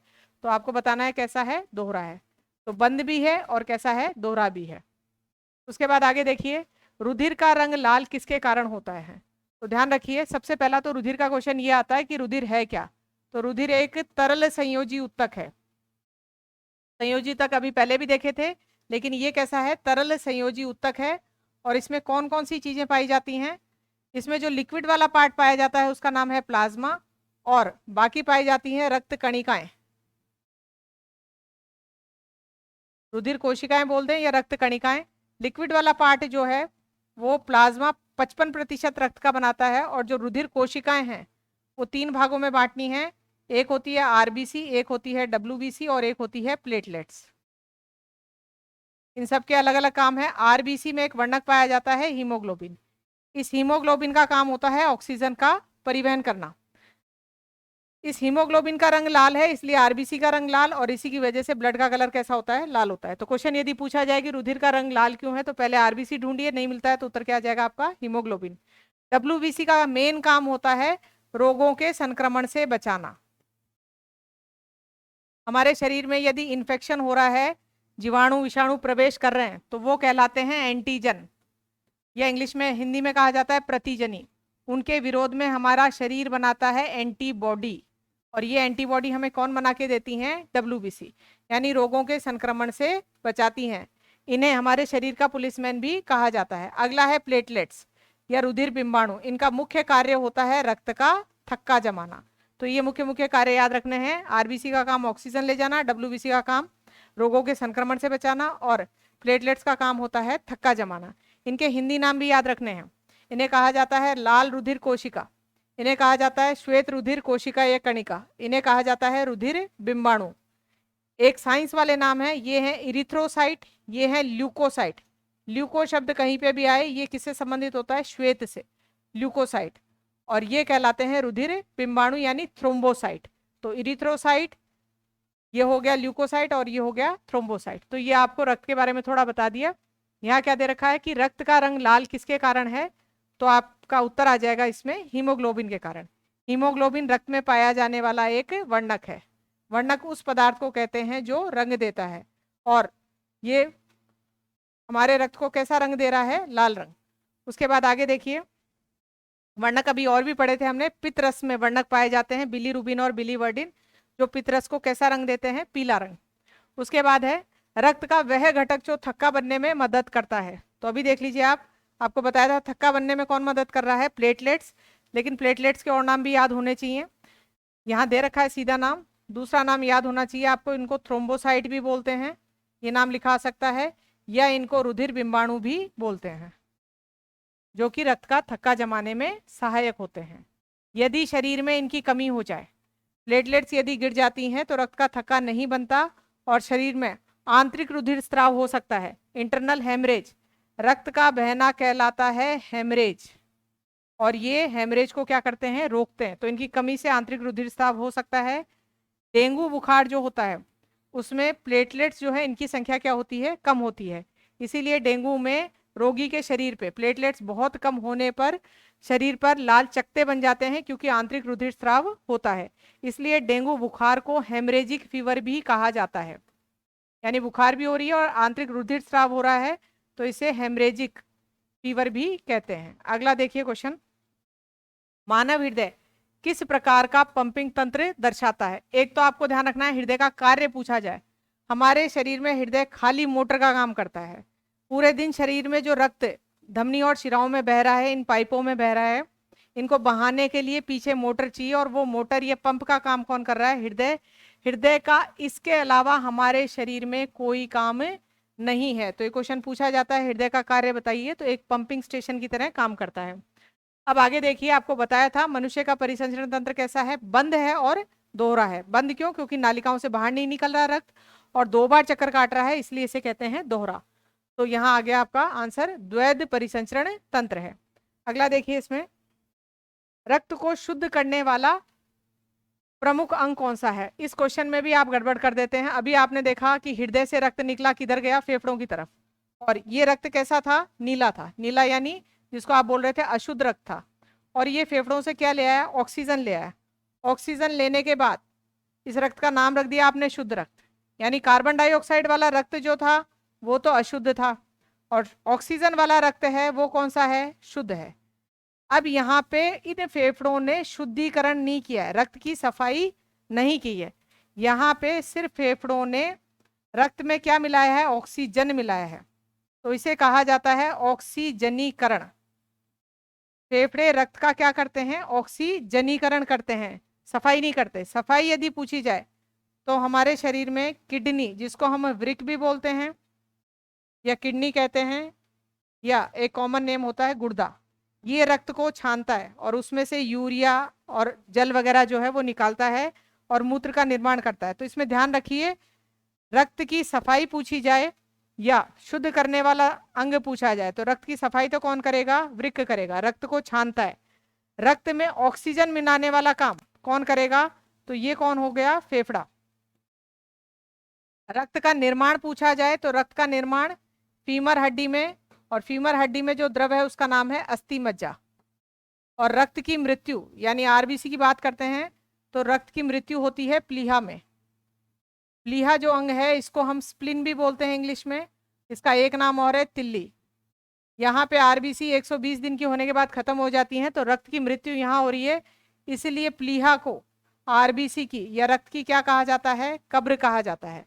यदि आपको पूछा जाए कि रक्त जो है उसका संग्रहण कहाँ होता है, कहाँ संग्रहित होता है, यानी ब्लड बैंक किसे कहा जाता है शरीर का, तो ब्लड बैंक की बात करें तो पहले नंबर पे तो है लीवर, और दूसरा कौन सा है, स्प्लिन। ये दोनों ही जो अंग हैं इसके अंदर रक्त संग्रहित रहता है।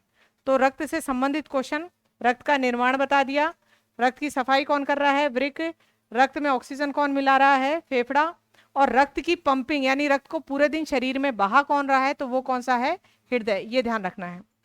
तो यहाँ पूछा गया शुद्ध करने वाला अंग, तो शुद्ध करने वाला अंग कौन सा है, वृक्क। तभी यहाँ बताया जा रहा है बार बार, यहाँ पूछा जाए कि धमनियों में शुद्ध रक्त बह रहा है, उससे आप क्या समझते हैं, तो ये नहीं कहना है साफ बह रहा है, शुद्ध का मतलब उसके अंदर क्या है, ऑक्सीजन है। उसके बाद अगला क्वेश्चन देखिए, कौन सी रक्तवाहिका हृदय को ऑक्सीजन युक्त रक्त पहुंचाती है। अब हृदय खुद पंपिंग स्टेशन है, इसके अंदर रक्त भरा रहता है, तो इसका मतलब ये नहीं है हृदय की जो मांसपेशियां हैं उनमें रक्त ये अपने आप ले लेगा।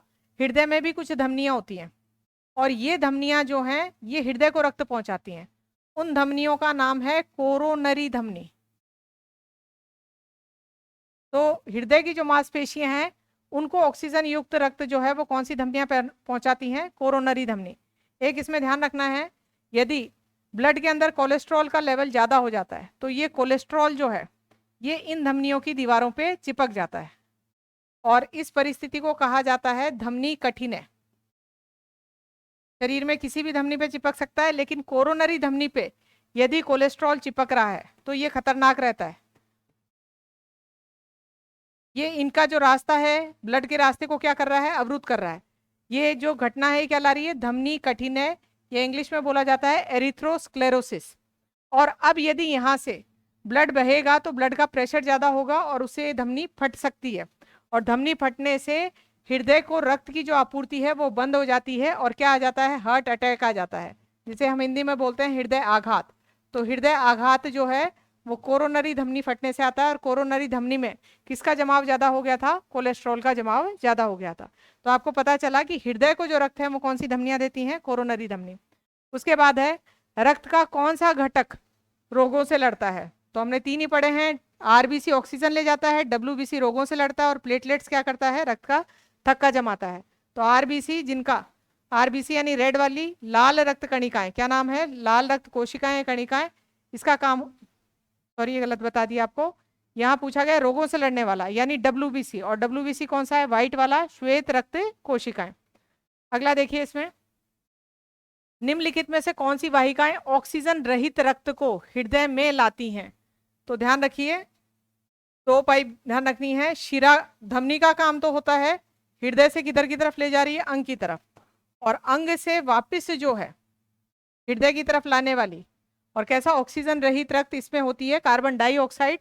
ये कौन लेके आती है? शिरा लेके आती है। अगला क्वेश्चन देखिए, अगला है मनुष्य में हृदय का स्थान कहाँ होता है?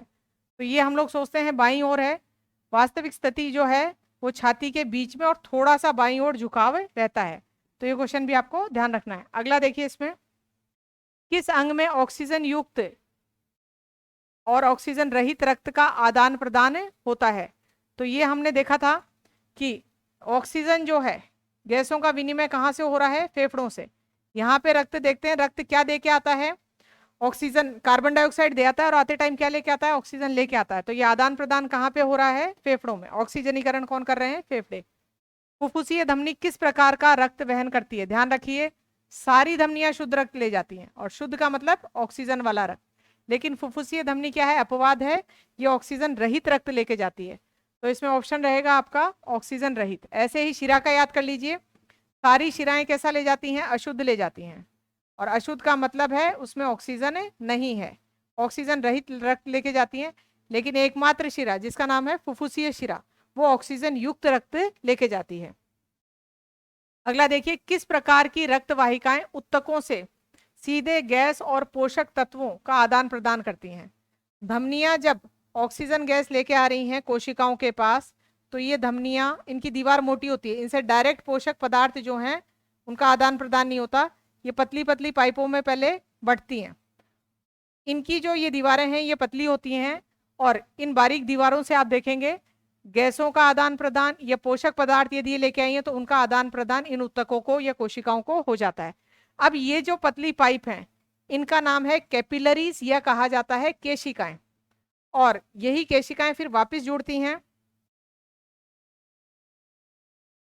और बाद में क्या बना देती हैं?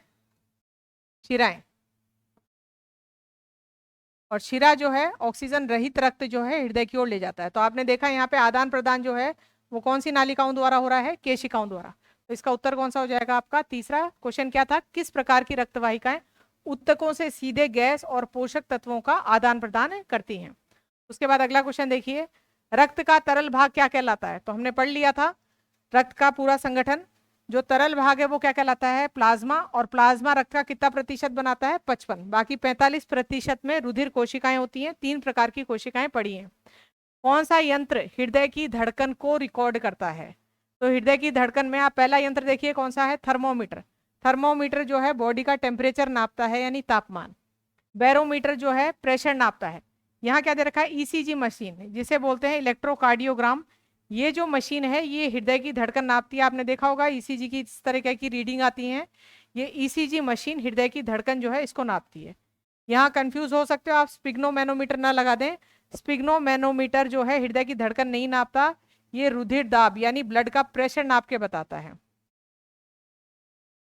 तो ईसीजी मशीन हृदय धड़कन को रिकॉर्ड करती है। उसके बाद आगे देखिए, रक्तचाप। रक्तचाप यानी ब्लड का प्रेशर या रुधिर दाब को मापने के लिए किस यंत्र का उपयोग किया जाता है? तो अभी पढ़ा कौन सा है? स्पिग्नोमैनोमीटर। इस रक्तचाप से संबंधित क्वेश्चन देख लीजिए। पहला क्वेश्चन तो इसकी परिभाषा से ही आ जाता है, रुधिर दाब या ब्लड प्रेशर, ब्लड द्वारा लगाया गया प्रेशर। लेकिन कहाँ पे लगाया गया? तो ध्यान रखिए, दो पाइप थी, धमनी और शिरा। तो ध्यान रखना है धमनी की दीवारों पर लगाया गया प्रेशर, शिरा की नहीं, क्योंकि धमनी की दीवारों पर प्रेशर क्या होता है? ज्यादा होता है, तो आसानी से नोट कर सकते हैं। शिरा तक जाते जाते हृदय से दूरी बहुत ज्यादा हो जाती है, शिराओं में ब्लड का प्रेशर कम होता है। इसलिए जो रुधिर दाब है किससे नापा जाता है? धमनियों से। और हमारे हाथ में यहाँ आगे की तरफ, कोनी के आगे की तरफ एक धमनी होती है, इससे रक्त दाब नापा जाता है। इसका नाम है ब्रेकियल धमनी। बी से बीपी यानी ब्लड प्रेशर, और कौन सी धमनी है? ब्रेकियल धमनी से नापते हैं। तो पहला क्वेश्चन तो किसकी दीवारों पे लगाया गया दाब रुधिर दाब कहलाता है? धमनी की दीवारों पे।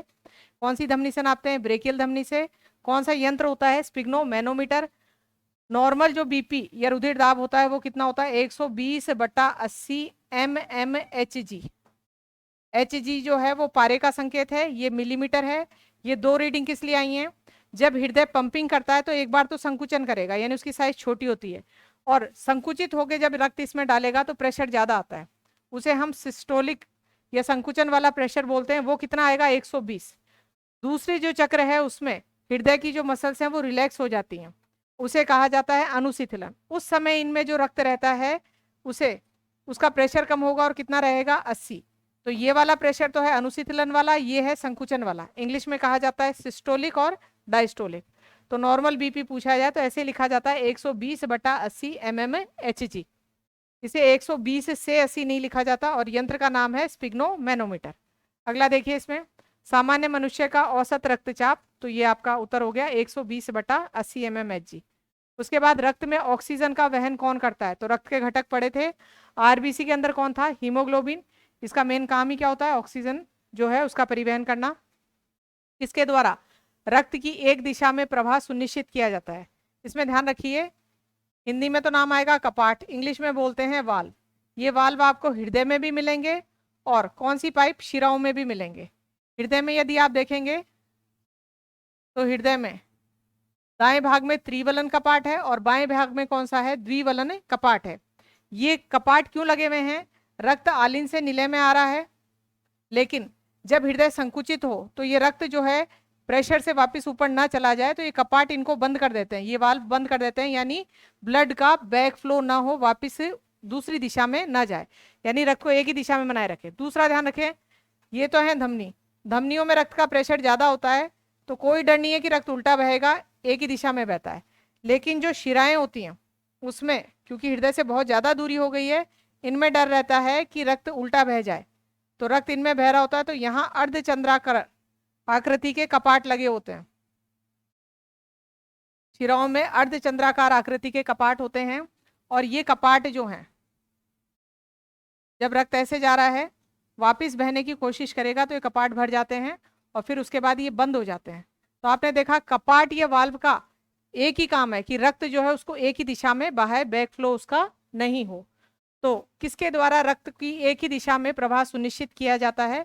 तो हृदय में उपस्थित वाल्व। ये हृदय में नहीं, साथ में ये भी याद रखना है कि शिराओं में भी वाल्व होते हैं। ये क्वेश्चन भी पूछते हैं कि कौन सी रुधिर वाहिनियों में वाल्व या कपाट पाए जाते हैं? शिराओं में पाए जाते हैं, धमनियों में कपाट नहीं होते हैं। अगला देखिए, इसमें अगला है हृदय का वह भाग जो ऑक्सीजन युक्त रक्त को शरीर में पंप करता है। तो दायां और बायां भाग पड़ा था, आपको बाईं वाली साइड बताई थी कौन सा होता है? ऑक्सीजन युक्त।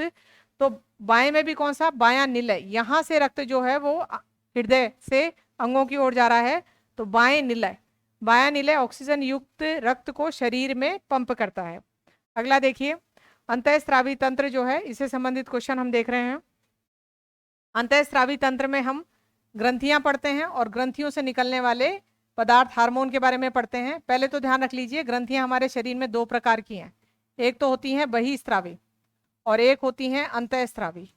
ये नाम क्यों दे रखे हैं वो ध्यान रखना है।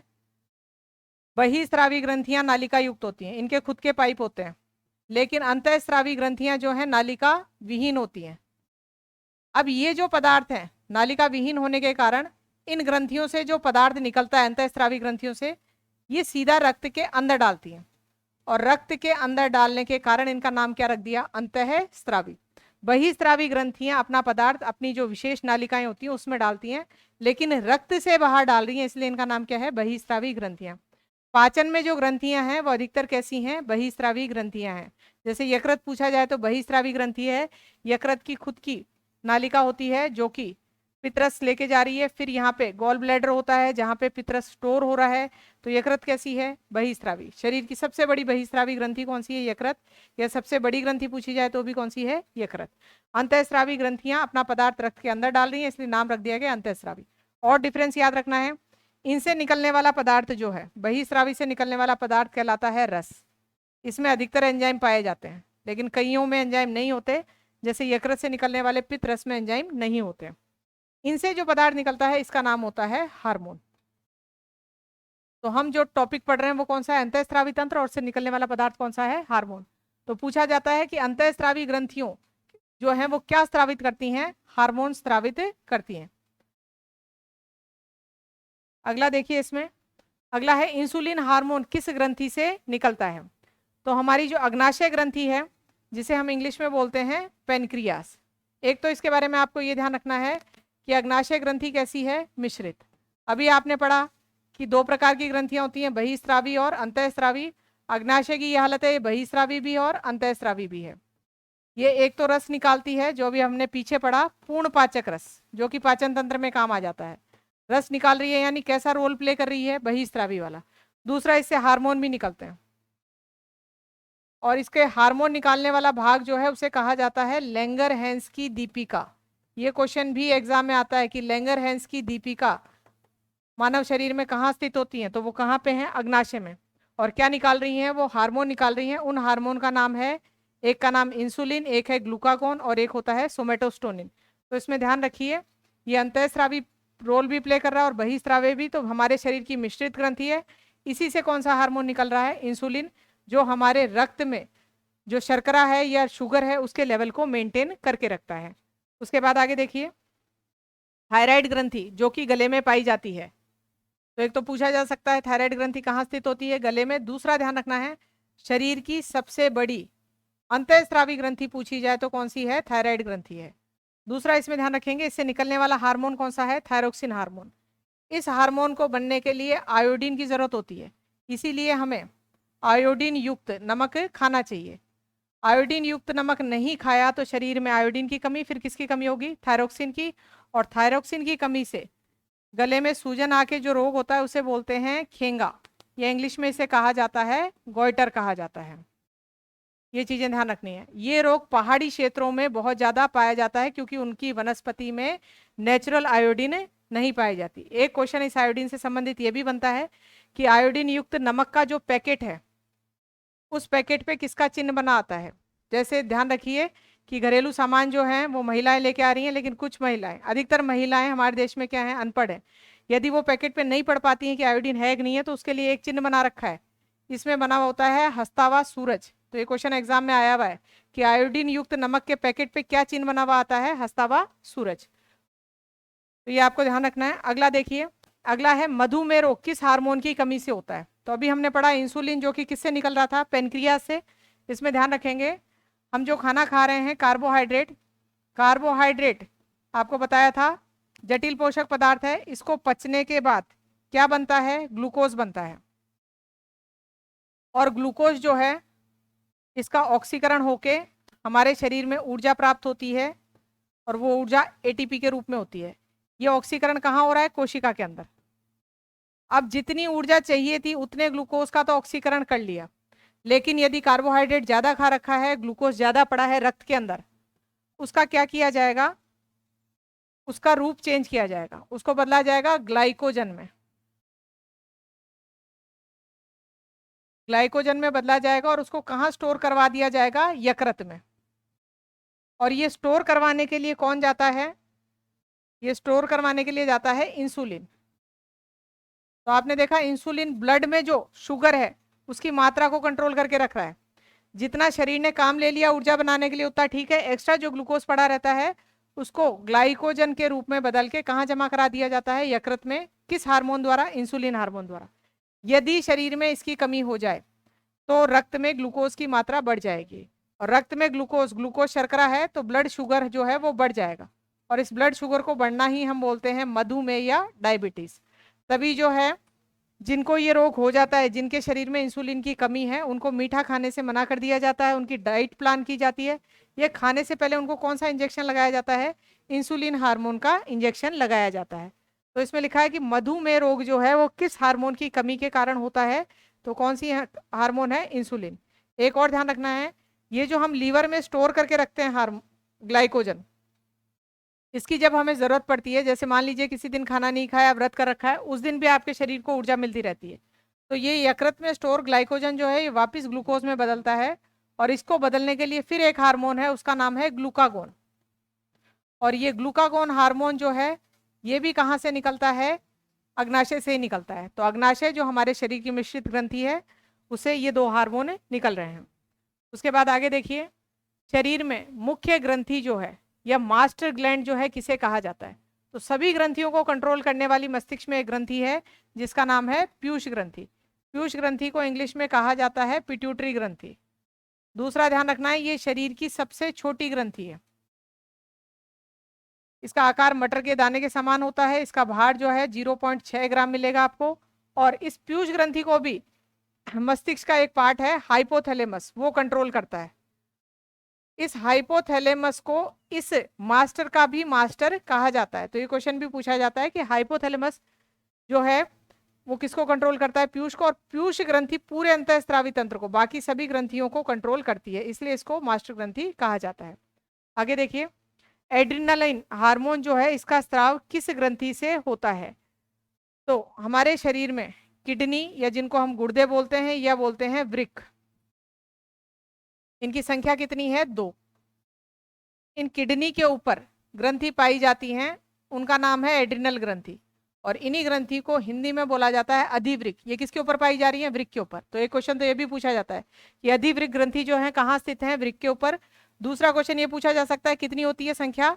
2 होती है। एक क्वेश्चन ऐसे भी आता है, किसी व्यक्ति का यदि गुर्दा निकाल दिया गया है तो कौन सी ग्रंथि निकलने की संभावना है? अधिवृक्क ग्रंथि की। दूसरा इसमें ध्यान रखना है, इसी अधिवृक्क ग्रंथि, जिसको इंग्लिश में एड्रिनल ग्लैंड बोलते हैं, इसी से जो हार्मोन निकल रहा है उसका नाम है एड्रिनालिन हार्मोन। तो यहाँ पे आपका उत्तर क्या आएगा? अधिवृक्क ग्रंथि। दूसरा ध्यान रखना है, ये हार्मोन जो है संकटकालीन परिस्थितियों में निकलता है, जब आप घबरा जाते हो, इसलिए इस हार्मोन को 3F हार्मोन भी कहा जाता है। 3F होता है इसमें संकटकालीन परिस्थिति। ऐसे ध्यान रखनी है, जैसे मान लीजिए आपने अचानक से सांप को देख लिया। सांप को देखने पे पहली परिस्थिति होती है आप डरते हैं, तो हो गया डरो। दूसरा, आपको लगता है कि आप कोई लकड़ी वगैरह से इसको मार सकते हैं, तो दूसरा है लड़ो। और आपको लगता है कि आपके पास में कोई मतलब उसको मारने के लिए हथियार वगैरह नहीं है, तो आप वहां से भागने की कोशिश करेंगे, तो तीसरी परिस्थिति हो गई उड़ो। अब ऐसी संकटकालीन परिस्थिति में जब घबरा रहे हैं उस समय ये जितने भी डिसीजन वगैरह है आपके शरीर में, जितनी भी प्रतिक्रियाएं हैं, वो सब किस हार्मोन की वजह से हो रही हैं? एड्रिनालिन हार्मोन की वजह से।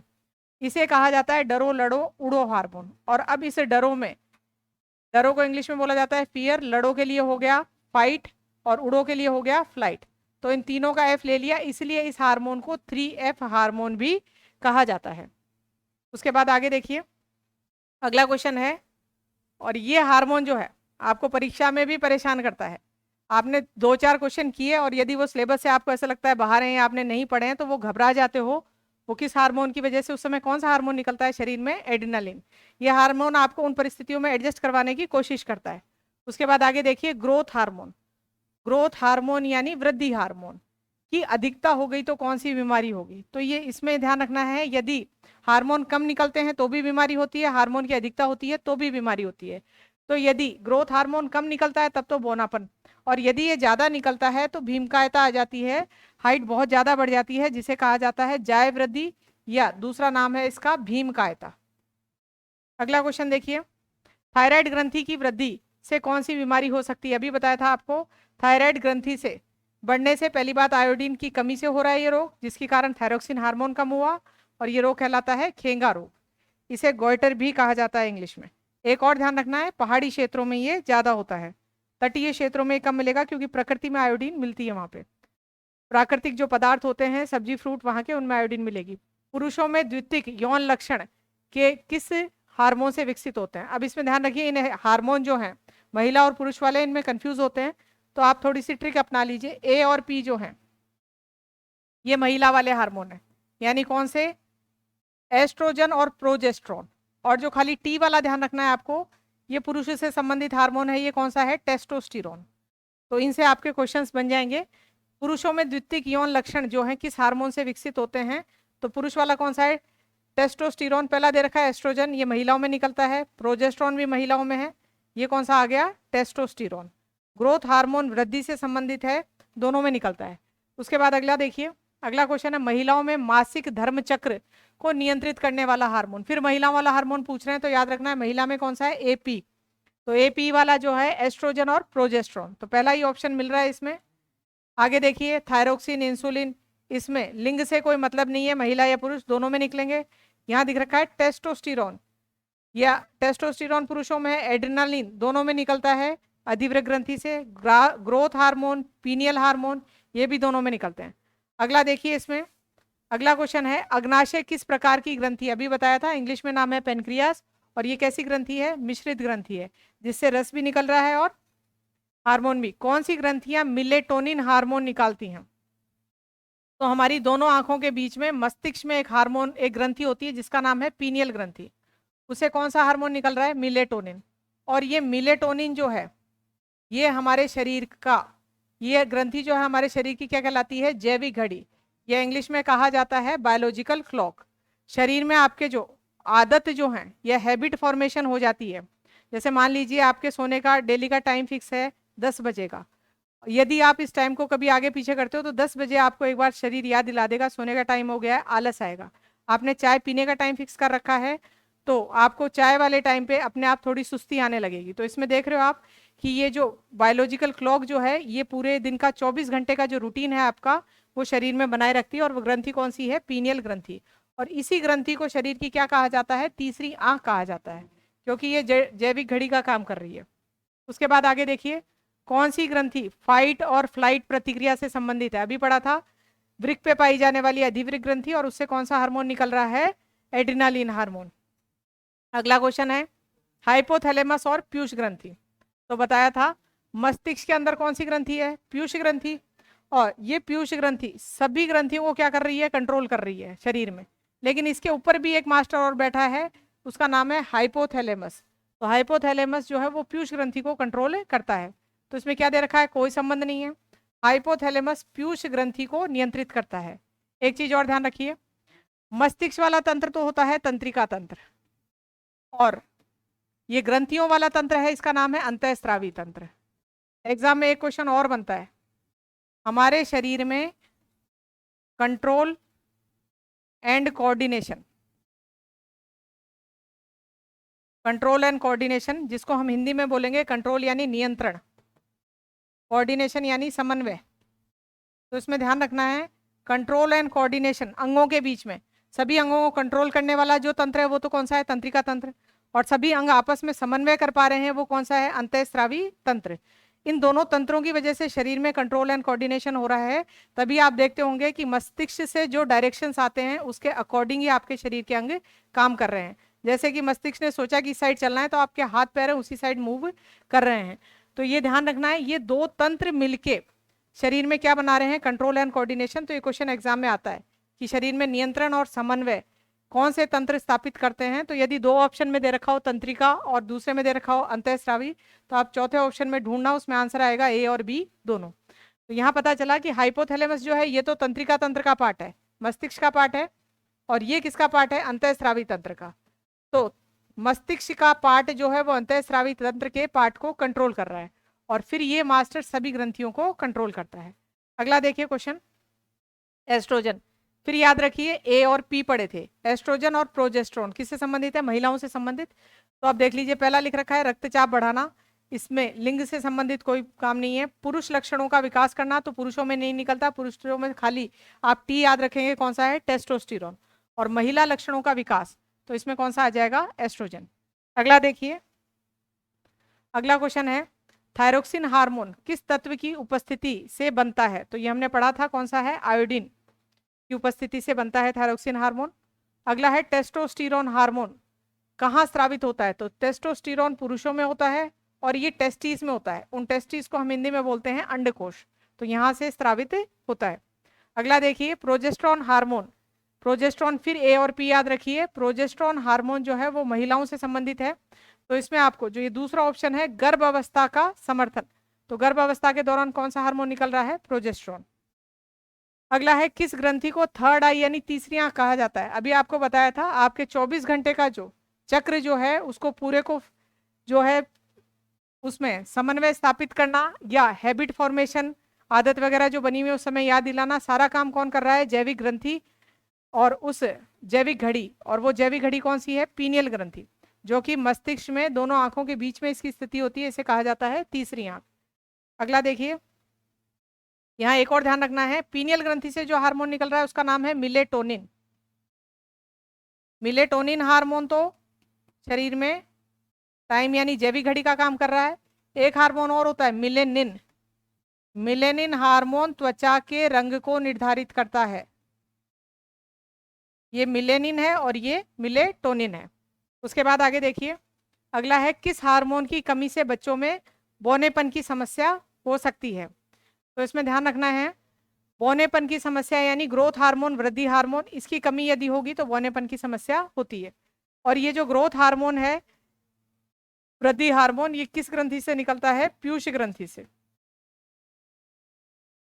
एक इसमें आप ट्रिक याद रख सकते हैं, मिलेटोनिन में आपको टाइम बताया, मेलेनिन त्वचा के रंग को निर्धारित कर रही है, कम निकलता है तो त्वचा का रंग जो है वो थोड़ा फीका रहेगा, और ये ज्यादा निकलता है तो त्वचा का रंग कैसा है, रहता है डार्क। इसमें आप लोग टीवी में देखते होंगे, फेयर एंड लवली के ऐड में आता है कि ये त्वचा को निखारती है और मेलेनिन को कम करती है। मेलेनिन को कम करना है यानी रंग को क्या करेगी, थोड़ा फेयर करेगी। तो ध्यान रखना है मेलेनिन हार्मोन त्वचा के रंग से संबंधित है और मिलेटोनिन जो है वो जैविक घड़ी से संबंधित है। अगला क्वेश्चन देखिए, अब आगे आपके श्वसन तंत्र से संबंधित कुछ क्वेश्चंस हैं, उनको देख लीजिए। मानव शरीर में गैसों के आदान प्रदान की प्रक्रिया जो है वो कहाँ से की जाती है, तो गैसों का आदान प्रदान जो है कौन सा तंत्र करता है, श्वसन तंत्र। आप देखते होंगे हम सांस से जब खींचते हैं तो उसमें कौन सी गैस यूज कर रहे हैं, ऑक्सीजन, और सांस छोड़ते समय कौन सी गैस, उसमें कार्बन डाइऑक्साइड। एक और ध्यान रखिए, सांस खींचते समय जो वायु ली गई है वो नॉर्मल वायु पूरी, क्वेश्चन पूछा जाता है इसमें, वायु के अंदर नाइट्रोजन कितना है 78%, ऑक्सीजन कितना है 21%। उसके बाद आगे देखिए, तीसरे नंबर की गैस है आर्गन 0.09%, फिर है कार्बन डाइऑक्साइड 0.03%। तो ये जो है वायु का नॉर्मल संगठन है। जब हम सांस ले रहे हैं तो छांट के सांस नहीं लेते, पूरी वायु को अंदर खींच रहे हैं। तो आपसे यदि पूछा जाए कि आपकी ली हुई सांस में नाइट्रोजन का कितना परसेंट है, तो वही परसेंट है जो वायु में है, कितना है 78%। ऑक्सीजन कितनी परसेंट खींची गई है, 21%। आर्गन भी खींची गई है और कौन सी है, कार्बन डाइऑक्साइड भी। तो ये तो ली गई सांस में जो है संगठन है। और यदि हमारी द्वारा छोड़ी हुई सांस में आपसे पूछा जाए फेफड़ों द्वारा छोड़ी हुई सांस में ऑक्सीजन का जो है मात्रा कितनी है, तो जब छोड़ी हुई सांस है उसमें नाइट्रोजन उतना का उतना वापस आ जाएगा। इससे आपको पता चला आपके शरीर ने नाइट्रोजन काम नहीं ली है। ऑक्सीजन का प्रतिशत देखोगे तो 15 से 16% मिलेगी। छोड़ी हुई सांस में 15 से 16% ऑक्सीजन है, यानी जो 4-5% है वो शरीर ने काम ली है। आर्गन जितनी गई है उतनी ही वापस बाहर आ जाएगी। कार्बन डाइऑक्साइड गई तो कितनी थी 0.03%, और हमारी छोड़ी हुई सांस में कार्बन डाइऑक्साइड मिलेगी आपको 4 से 5%। तो इन दो गैसों के परसेंटेज में बदलाव हुआ है, जिससे पता चला है कि शरीर ऑक्सीजन तो काम लेता है, और कौन सी गैस है जो सांस के द्वारा बाहर निकालता है, कार्बन डाइऑक्साइड। ये चीजें आपको ध्यान रखनी है। तो यानी हमारी ली हुई सांस में नाइट्रोजन होती है, छोड़ी हुई सांस में भी नाइट्रोजन होती है, और वही परसेंटेज होता है जो वायु में होता है। उसके बाद आगे देखिए इसमें, और क्वेश्चन ऐसे पूछा जाए कि हमारी छोड़ी हुई सांस में ऑक्सीजन का प्रतिशत कितना है, तो ध्यान रखना है कितना मिलेगा आपको, 15 से 16। पूरी कार्बन डाइऑक्साइड नहीं होती उसमें। अगला है श्वसन का प्रमुख अंग कौन सा है, प्रमुख अंग प्रणाली यानी श्वसन वाले तंत्र को क्या कहते हैं, श्वसन तंत्र। ये तो सिंपल सा क्वेश्चन है। अगला देखिए, गैसों के आदान प्रदान शरीर के किस भाग में होता है? फेफड़ों में। श्वसन तंत्र का मेन अंग कौन सा है? फेफड़े। आगे है ऑक्सीजन को शरीर में कौन वहन करता है? ये फिर वही रुधिर परिसंचरण तंत्र जो है उसका क्वेश्चन आ गया है। तो रक्त में जो संगठन देखा था उसमें कौन था आपका? हीमोग्लोबिन। हीमोग्लोबिन आरबीसी में पाया जाता है और इसका मेन काम ही होता है ऑक्सीजन का परिवहन कराना। वायुमंडलीय वायु में ऑक्सीजन की मात्रा लगभग कितने प्रतिशत होती है? तो लगभग कितना प्रतिशत होती है? 21%। 78% मात्रा किसकी होती है? नाइट्रोजन की। उसके बाद आगे देखिए, वायु नली को सामान्यतः क्या कहा जाता है? तो इसमें ध्यान रखना है, वायु नली को क्या कहते हैं? श्वास नली। अगला क्वेश्चन है, वायु नली और अन्न नली जिसको हम ग्रास नली कह रहे हैं, इनके बीच मार्ग को कौन नियंत्रित करता है? इसको ध्यान रखिए।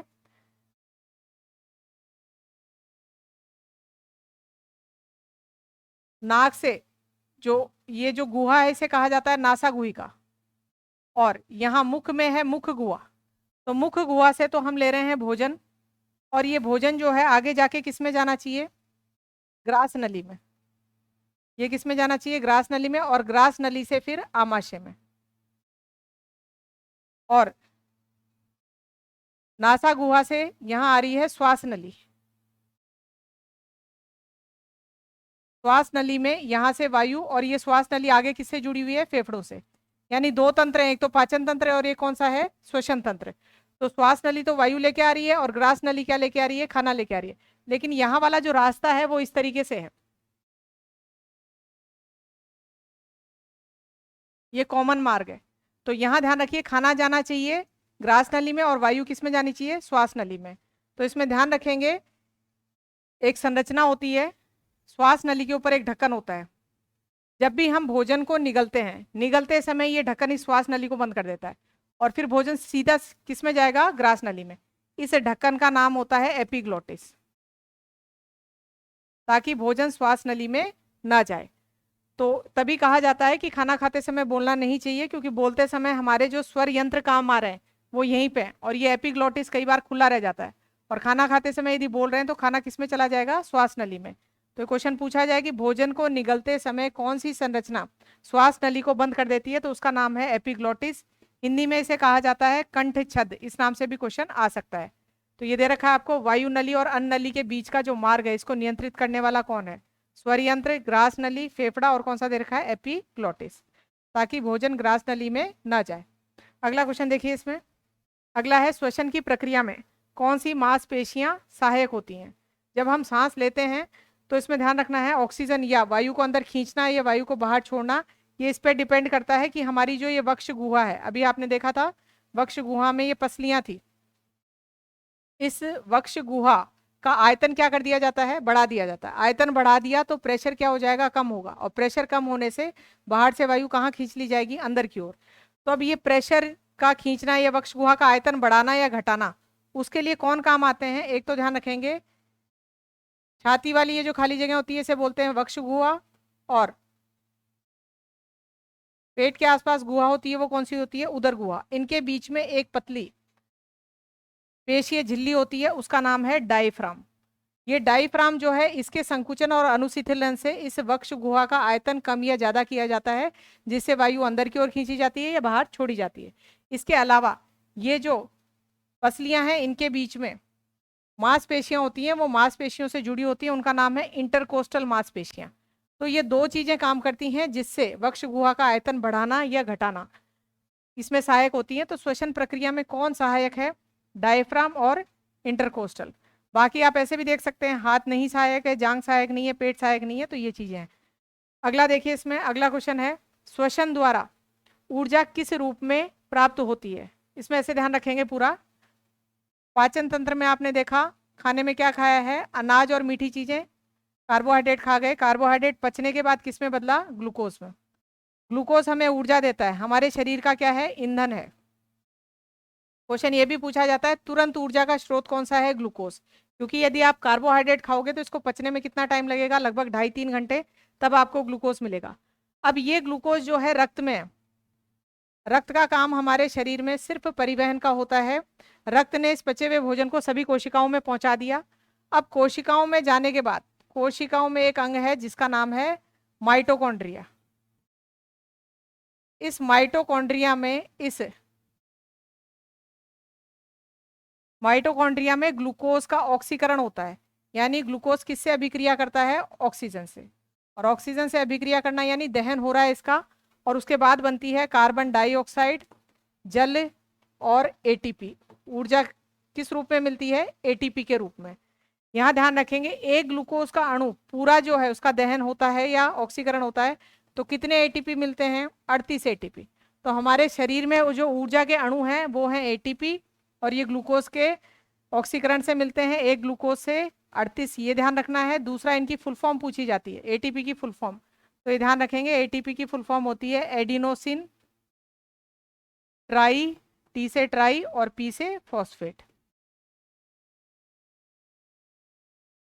तो शरीर का ईंधन है ग्लूकोज, और ईंधन ध्यान रखेंगे, जब तक ईंधन का दहन नहीं करोगे तब तक ऊर्जा प्राप्त नहीं होगी। और दहन करने का मतलब उसको किससे अभिक्रिया करनी है? ऑक्सीजन से। उदाहरण ऐसे भी ले सकते हो, जैसे घर में लकड़ी पड़ी है तो लकड़ी ईंधन है, लेकिन उससे ऊर्जा तभी प्राप्त होगी जब उसका आप दहन करोगे, यानी किससे अभिक्रिया कराओगे? ऑक्सीजन से। उसके बाद अगला देखिए क्वेश्चन, मानव शरीर में श्वसन किस प्रकार का है? तो श्वसन किस प्रकार का, इसमें ध्यान रखिए, जब हम सांस लेते हैं तो सबसे पहले नासिका या नासा गुहा, उसके बाद आप देखेंगे श्वास नली, श्वास नली के बाद वायु जो है कहाँ गई? फेफड़ों में, और फेफड़ों में फिर एल्वियोलाई जो होते हैं वहां से वायु कूपिकाओं से वो जो ऑक्सीजन है वो किसको पकड़ा दी जाती है? रक्त को। इतनी देर तक जो ये ऑक्सीजन चल रही है वो सारा कौन सा है? बाह्य श्वसन।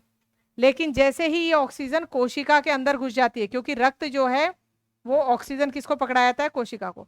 अब इसके अंदर जो ऑक्सीजन जितने भी काम हो रहे हैं वो कहलाएगा आंतरिक श्वसन।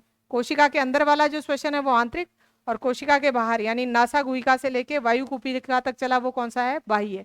तो दोनों प्रकार का है। तो मनुष्य में किस प्रकार का श्वसन होता है? बाह्य और आंतरिक। ये बाह्य और आंतरिक किस संदर्भ में लिया गया है? कोशिका के संदर्भ में। उसके बाद आगे देखिए, कोशिका के अंदर भी श्वसन जो है ये 2 स्टेप में होता है। उन स्टेप के नाम है ग्लाइकोलाइसिस, और एक कहा जाता है क्रेब्स चक्र।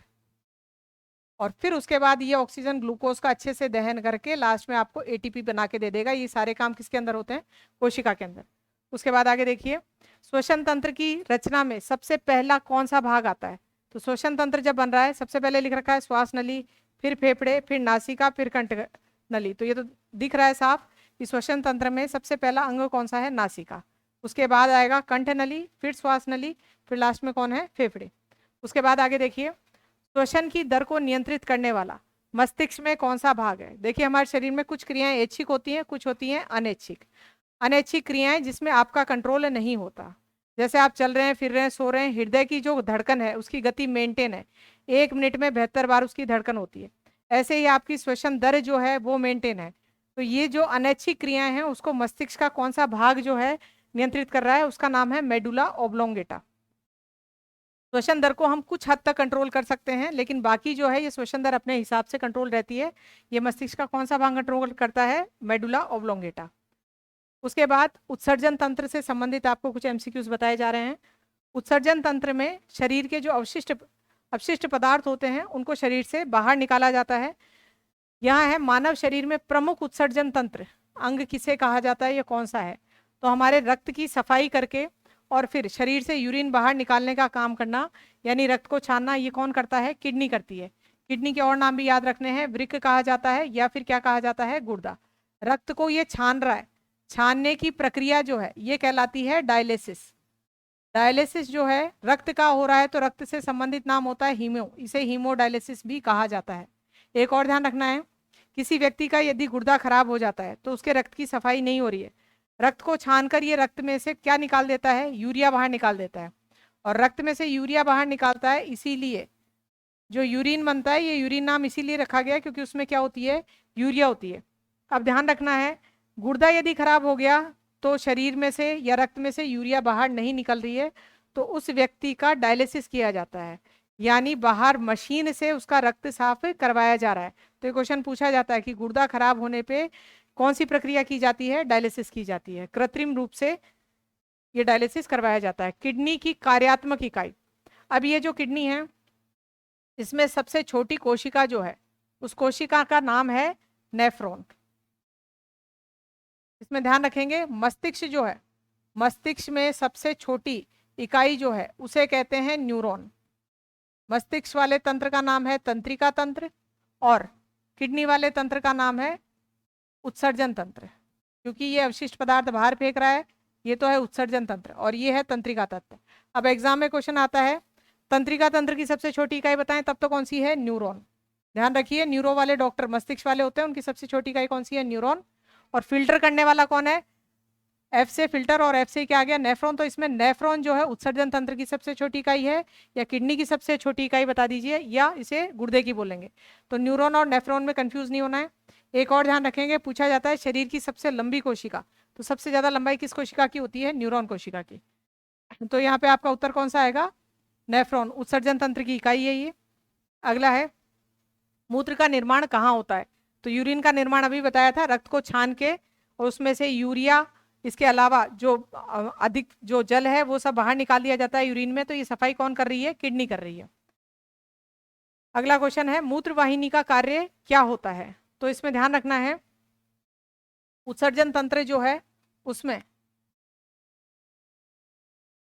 ये तो है किडनी, किडनी के अंदर नेफ्रॉन जो रक्त को छान रहे हैं और साफ रक्त को वापस शरीर में भेज रहे हैं, बाकी जो यूरिन है वो इन मूत्र वाहिनी में भेजते हैं। उसके बाद यहाँ पे होता है यूरिनरी ब्लैडर।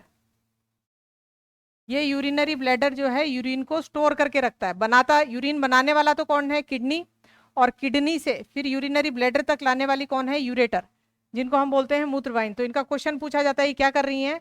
तो ये मूत्र को किडनी से कहाँ तक ला रही है? मूत्राशय तक, यानी यूरिनरी ब्लैडर तक लाती हैं। और क्वेश्चन पूछा जाए यूरिनरी ब्लैडर का काम क्या है? तो यूरिन को स्टोर करने का काम होता है। उसके बाद आगे देखिए, अगला क्वेश्चन है मानव मूत्र में प्रमुख नाइट्रोजनी अपशिष्ट पदार्थ कौन सा होता है? तो प्रमुख नाइट्रोजनी अपशिष्ट पदार्थ जो है वो कौन सा है? यूरिया। इसमें नाइट्रोजन पाई जाती है। अगला देखिए, इसमें अगला है यूरिया का निर्माण शरीर के किस अंग में होता है? वही किडनी आएगा इसमें।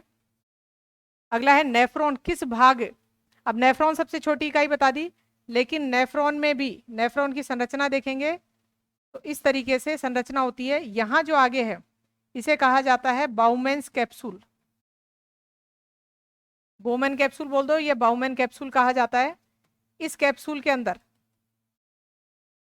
बहुत सारी रक्त की केशिकाएं होती हैं और रक्त यहाँ से छनता है। छनने का मतलब साफ रक्त तो वापस जा रहा है और इसमें से यूरिया निकल के इस नेफ्रॉन में आ रही है। और ये वाली जो नली है इसे कहा जाता है संग्रहण नली। संग्रहण नली में जब ये जो यूरिन जा रहा है उसमें यदि कोई एक्स्ट्रा जल चला गया तो उसको वापस क्या कर लिया जाता है? अवशोषित। छानने की प्रक्रिया यहाँ हो रही है, यानी चलनी यहाँ लगी हुई है, इसे क्या कहा जाता है? बाउमेन्स कैप्सूल। तो क्वेश्चन क्या पूछा जा रहा है? नेफ्रॉन के किस भाग में छानने की प्रक्रिया होती है? वो है बाउमेन कैप्सूल। अगला क्वेश्चन देखिए, इसमें निम्न में से कौन सा अंग गैसीय अपशिष्ट निकालता है? तो हमारे शरीर में जो है अपशिष्ट पदार्थ जो है किडनी से निकल गया, वो तो है यूरिन। इसके अलावा फेफड़े जो है कौन सी गैस बाहर निकालते हैं? Carbon dioxide. तो ये भी हमारे शरीर के लिए क्या है? अपशिष्ट पदार्थ है। अगला देखिए, डायलिसिस की आवश्यकता कब होती है? अभी बताया था आपको, रक्त को छानने की प्रक्रिया कहलाती है हीमोडायलिसिस। और यदि गुर्दा खराब हो गया तो छानने की प्रक्रिया जो है मशीन द्वारा करवाई जा रही है। तो जब किडनी खराब हो जाती है तब क्या करवाया जाता है? डायलिसिस करवाया जाता है। उसके बाद देखिए,